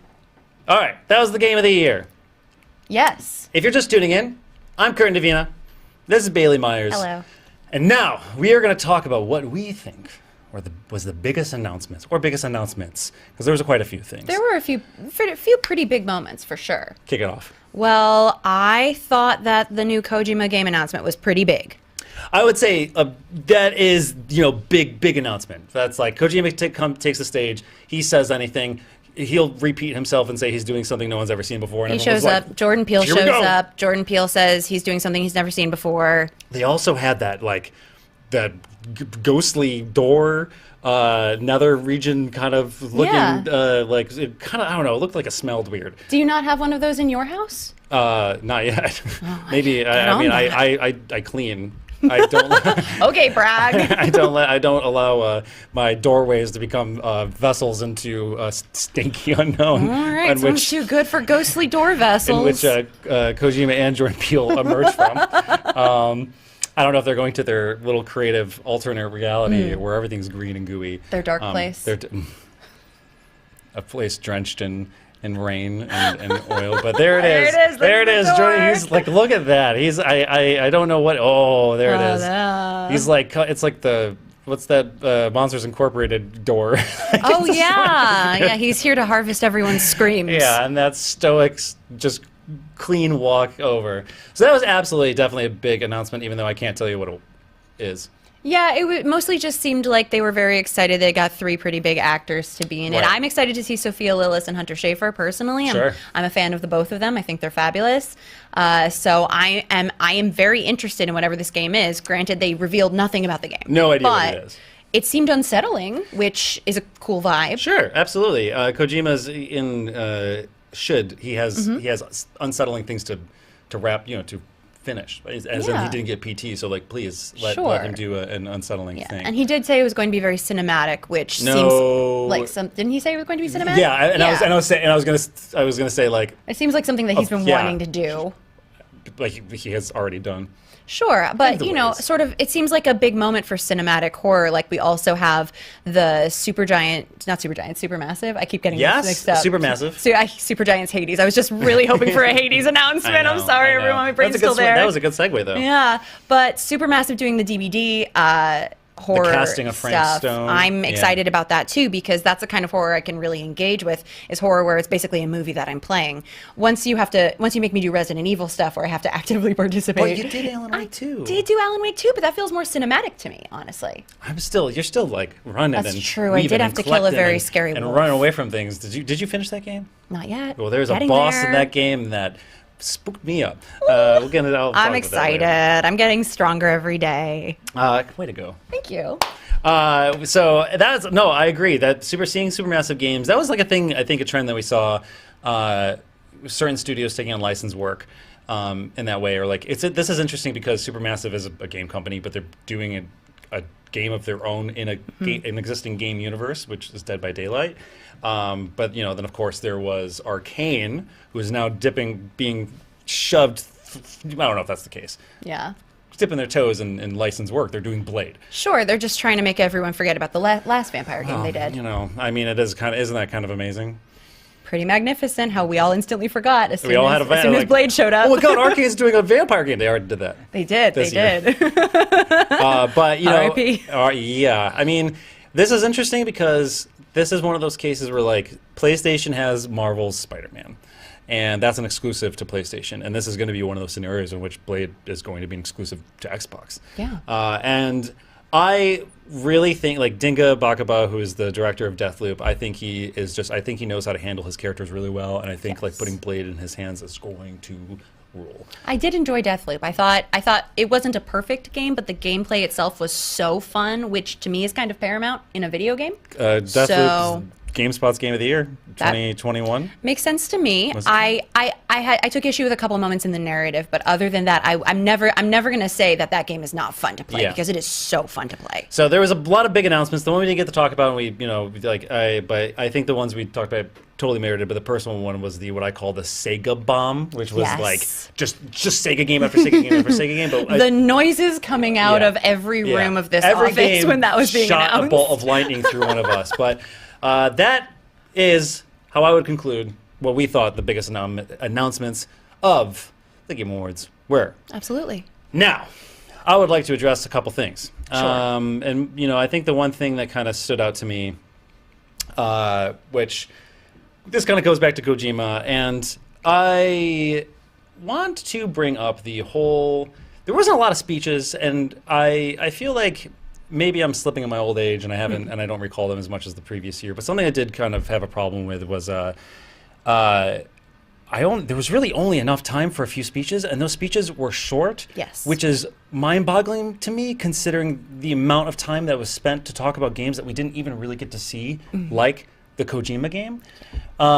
So yeah, that was just something, and I don't know. Yeah, we had Kojima and Anthony Mackie separately riffing for upwards of who knows how many minutes, 5, 10, lost count after a while, and we didn't even get a speech from Sea of Stars after they won for Best Indie Game. Yes. And that feels crazy to me and incredibly disrespectful to the team behind Sea of Stars. I felt angry on their behalf that they weren't able to have that moment in the sun, but we had unending moments where people just kept patting each other on the back, and they were allowed to because they're Jeff's close personal buddies. I mean, the thing, I think the it's ironic that's like Christopher Judge gave the longest speech last year, and then he came on. He's one of the first people on stage, and he was up there for a while. He was. And then one of the first big kind of speech award outside of Best Performance, which was a great speech, was Best Narrative, in which Sam Lake went up there and he was maybe up there for like a total of 30 seconds until they started to play him off. Which, by the way, that playoff music only made his speech sound more beautiful. Oh yeah, no, it really made it sound incredibly moving. It only like emphasized it more. Nice try, Game Awards. Yes, but it's amazing that you have this kind of please. There's on Twitter there's pictures posted of the screens that would be showing to them, and when they were hitting the 30-second mark, they were being told please wrap up. And there is something to be said about this whole please wrap up, but we are going to give an incredible amount of time to a game like OD, but we still have no idea what that game is. Yes, it feels so in line with what has been going on this year. It's an incredible year for video games, and yet the developers themselves aren't allowed to enjoy that success. Yeah, I mean, there was a ton of awards, and this is something that the Game Awards does every single year, so this isn't new. But it's always a little jarring when it's like Jeff slams through these for example, Best Strategy, Pikmin 4. No time for speech. It was the only thing Pikmin won. You know what? And it won the award I wanted to win because I love that game. It deserved that win, but I wanted it to have a little moment in the sun where they got to thank the team. It's the same thing. It's the same thing with Best Art Direction, Alan Wake 2 won, and we didn't get to hear why that was important or impactful from the person who did that thing. Yeah. And then of course. Well, we got 4 Samsung Galaxy ads. I stopped paying attention. But we. And the same thing, Best RPG, Baldur's Gate did get the chance to give their speech for Game of the Year, but Best RPG felt like the moment in which they should have been on stage to talk about it, and it just, I don't know, it's a very, it goes back to that's why Keighley himself says you don't compare this to Oscars. It's a much different show. It is. It's a show in which you celebrate new games, you get to premiere games, show announcements, all that jazz, and then award them. But there's a very clear it's unbalanced in how we're trying to represent these things and also embrace them. Yeah, I feel like it's always been more advertisements than celebration of the games that we had this year, but this year felt notably off kilter on that. Yeah. As excited as I am for these upcoming games, what is the point of the Game Awards if not to award the games? That's the purpose. That's why we're here. Yeah. Celebrate the ones that we've already played. It's called awards is it's called the Game Awards. I'm amped for the new Jurassic Park game. We didn't mention that, but I am very amped for the new Jurassic Park game. We'll get there. But I would happily have cut that reveal if it meant that we could have gotten a speech from a developer who got an award and wanted to celebrate it. Yes. That feels more important to me in this moment. I agree. And I think that's it's just the nature. I mean, it's the nature of the award. I mean, it seems to be a theme, but this one more so than other ones, I took notice more so than other times. But it's interesting though, because then you also have this Hollywood presence now as we get bigger actors showing up in these games. Of course, Timothy Chalamet was in the end. Yes, famous YouTuber Timothy Chalamet. Famous Xbox controller person. But we got Matthew McConaughey. Yep, showing up fresh from the gym. Pew. Pew. Pew. Yeah, he just rolled up from the gym. At least he didn't do the Al Pacino, I don't know why I'm here. It's very interesting. But was Matthew McConaughey in the trailer? No. That he announced? Nope, I was watching very closely. I didn't see him even once. This is my first time in games, and I don't recall. We had no actual contact. Obviously, the game sort of echoes Interstellar, a movie he was in, but to what degree is he in the game is what I would have loved to know, and they did not answer that question. No. We got Gonzo. We did get Gonzo and his chicken board. Kingdom. He did show a chicken board, and hey, if you want to see another chicken board, check out a video from our own Emma Fife on GameSpot. Reality check about chickens came out 2 months ago, and we have a pretty good chicken board in that one too. Jeff, I see you. Anyway. Yeah, I think it's in vogue, and we all owe it to Emma. We're trendsetters. Emma, very much. And who knows? There was case boards are coming back and are a thing. Yeah. Alan Wake 2 is... Case boards are huge right now. Case boards are... I said at the beginning of the show, Alan Wake 2 is going to give other studios permission to be weird. What I really meant was Alan Wake 2 is going to give permission to developers to put more case boards. I mean, it makes sense given everything I've seen so far. Can't wait to see more case boards. I know. Certainly. There's one thing I kind of want you to talk about. Oh, yeah? Which was that Starfield ad. It's a very small thing, but it was something that really got Bailey. I could not believe it. The passive aggression in that note at the end. Todd Howard really wants you to know he's super not mad, you guys, that he didn't get nominated for anything. He was still in the audience. He was still there. You're going to show up at the party. The power suit, the power armor from Fallout came out and was like, "There's Todd." just so you know, he is here. He's here to respect. He's here to appreciate all the games that were nominated. Genuinely didn't think he was going to be there. I thought he was going to be this passive aggressive ad, like, how dare you forget about our big boring space game? He's there. Fallout had its big trailer. I am excited reveal. for Fallout. I'm not going to pretend I'm not. I mean, they are like, I don't know if they just got drunk with all the Bethesda Fallout art direction books, but like they were like, this is what we're doing, this is it, and like yes, that's it. That's like exactly how you should be doing it. We saw Walton Goggins pre and post Ghoul.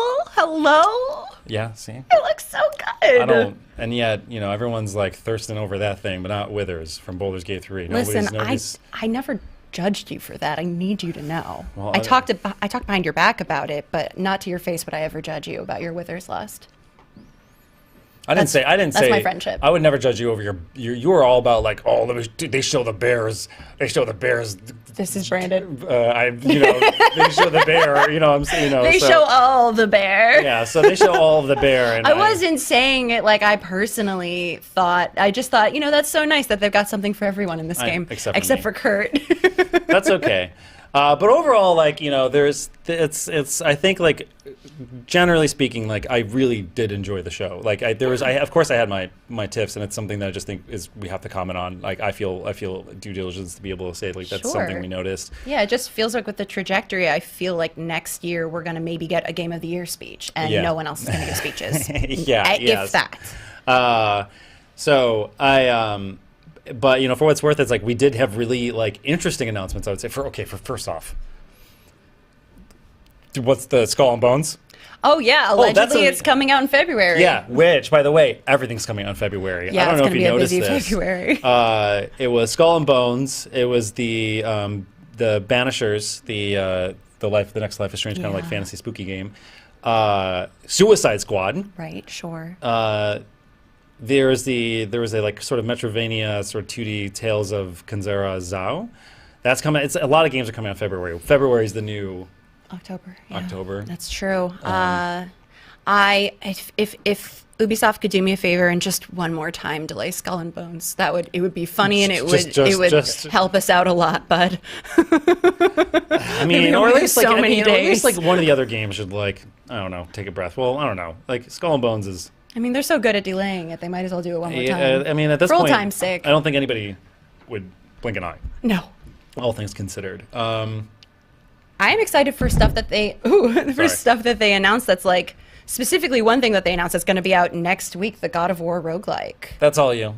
I'm very excited. God of War. It's cool. Valhalla. It was, I believe, Ragnarok, Valhalla. God of War, Ragnarok, Valhalla. Yeah. Yes. Yeah. I'm pretty excited about it. The gameplay on that game is so remarkably fun. The voice acting, the art direction in it, everything about it just equals like one of the best games that I think I've played in recent memory for God of War Ragnarok. So just to even have a little bit more content and for it to be coming out next week for free, it feels like such a lovely little gift to us. Do you think do you think this version is going to have his son constantly telling you what to do? We'll find out. And every waking moment, like, hey, I think you could throw your axe at that thing. Yeah, I'm not seeing him in the previews because he's behind you, telling you what to do. Oh, he's fair. What you don't know is he's playing the game right now. You're just watching it happen. I don't want to spoil the end of God of War Ragnarok, but okay, well, I'm not totally sure he's going to be with you. A roguelike takes place in its own, like true. It's like it doesn't, I'm sure they'll make sense of it. But I will say that does kind of, like it's been pretty obvious the sort of trend. And we see these games, these single-player experiences, sort of trying to give longevity to their games. And I think it's in a really good, compelling way by churning their systems into a roguelike. Hitman did it this year, phenomenal. Like they did, like that was like peak, like wow, this happened. And then Ghost of Tsushima did it last year, or I can't remember when they did it, but they added like that sort of like Destiny and they style. Announced the new one for Last of Us. And then Last of Us is taking this roguelike approach, and yet God of War Ragnarok is coming out and be like, I got you, we're doing it first. And ours is free. We're doing it next week, and you didn't even see it coming. 2 PlayStation exclusives with roguelikes having a month for bot. Damn, they got Al Pacino for Yeah, this? I don't know what I'm doing here. I'm trapped in a roguelike. I didn't know I was supposed to be here. And then he's going to go to sleep and wake up, and it's like, it's different again. Oh, what am I doing here? Oh, wait. Speaking of other things I'm excited about, I do want to say another thing I'm excited about, which was sort of thrown in at the beginning, and I wrote it down really quickly because I was afraid I would forget to mention it. I'm excited for Pony Island 2. I don't know if I...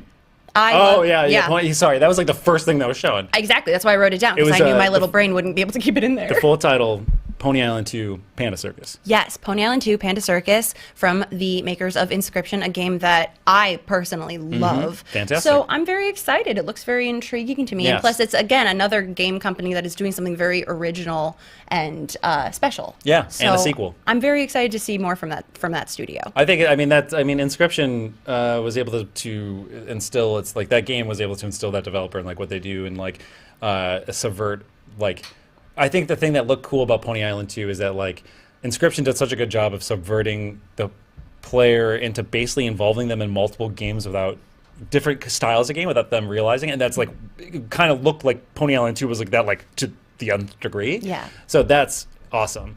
But the one, and then another game that was announced I was actually like really intrigued by because I just love this person, not just like everything they've done, they're just phenomenal, was Kamuri. The from Unseen, the Unseen developers. Right, yes. She worked on Ghostwire Tokyo before leaving that studio and started her own studio, Unseen. And then, I mean, she has quite the lineage in game development. And I think that game, like, it almost had like a kind of like pseudo Ghostwire Tokyo, ghostly big city thing happening, like with a sprinkle of like Sunset Overdrive. And there's monsters, and look at that. It looks so cool. Honestly, just the movement, the stylization, everything about it, just her vibes when she was on stage, everything about that was really intriguing to me. Fantastico. And then the one that we like all kind of collectively weirdly were like, which, you know, I'm not usually you turn into a like the good God, good bad, good God, y'all. Was Jurassic Park Survival. So Jurassic Park Survival. Which like looks like an Alien Isolation style, like dinosaurs. But with dinosaurs. I usually like don't get all giddy witty for certain licensed games. I have to take it as it comes. But I was like, dude, no, that looks sick as hell. Like, dude, like if it's the entire kitchen scene for an entire game, yes.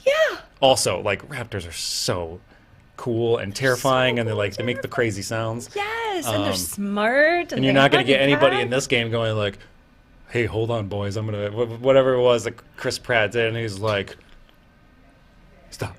So I think this looks awesome. Like I can't. That was like one of the surprises for me that I was like, if they can adapt that into a really compelling, cool way, with that sort of because you know, Alien Isolation is an underrated gem, and if that is the direction they're going, you know, speculative.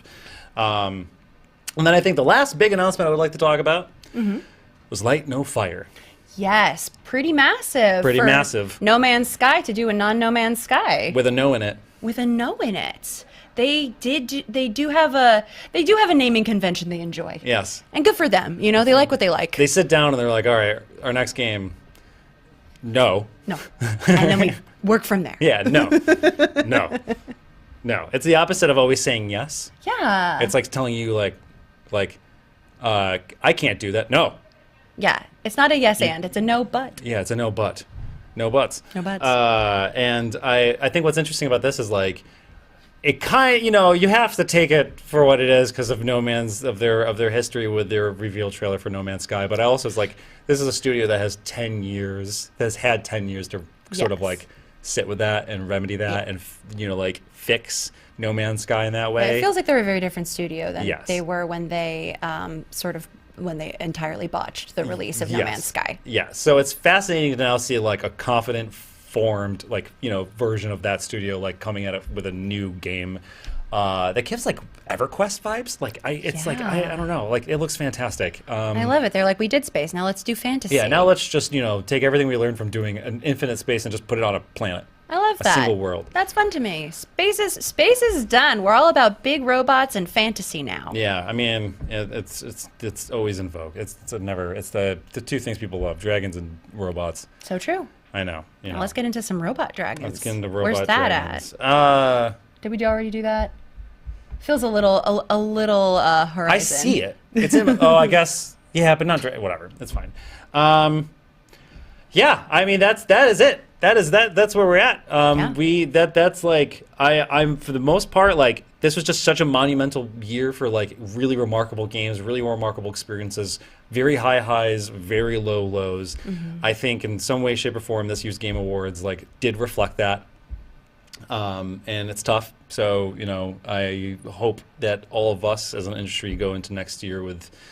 I want this to exhaustion, like a hard look in the mirror of what this year was for something that's going to go down in history as one of the greatest years in gaming. But absolutely, it's so wonderful seeing people take the stage and have history with these studios that they've been at for decades, and just hoping that developers that aren't already successful from that can one day become successful from that, because it seems like a lot of people aren't really given the chance to grow up with a company anymore. Damn Skippy. So, with that said, I just want to thank you all so much for being here with us. I want to thank you for loving games. I want to encourage you to continue loving games, to love what you love and love how you want to love it, and being, to embrace that thing in the best way you want to. And don't let anybody stop you, but also don't stop anybody else. Larian, come on. Patch it. Make him let him hang out with Withers in a way that he finds special and romantic, please. Like, even if it's like a pinch cheek button. Oh, he'd love that. Except it might tear his skin off, so we'll see. Oh yeah, maybe Withers pinches your cheek. So thank you all so much for being here. Bailey, thanks for being here with me. Thanks for being here with me, Kurt. I had a great time. It was an honor. Aw. Cool. Also, before we kick out of here, this was brought to you by Sega and Ryuga Gotoku's upcoming Like a Dragon Infinite Wealth. One of the most anticipated games of 2024. One of the most anticipated games. Comes out in January 26th on consoles and PC before whatever February is going to be, which is a lot. So yeah, gives you time to play it. I'm very, very grateful that game's coming out at a time which it is, because I cannot wait for that game to ride a Segway through Hawaii, hang out with these two, and also Coconut Tree guy. Can we get that, Cam? Can we camera on Coconut Tree? Yeah. Yeah, okay. All right, sweet. All right, that is it. I was Kurt Davina. I am Kurt Davina. This is Bailey Myers. Hi. I mean, bye. Bye. It's been a wonderful, wonderful night hanging out with you folks. See you later.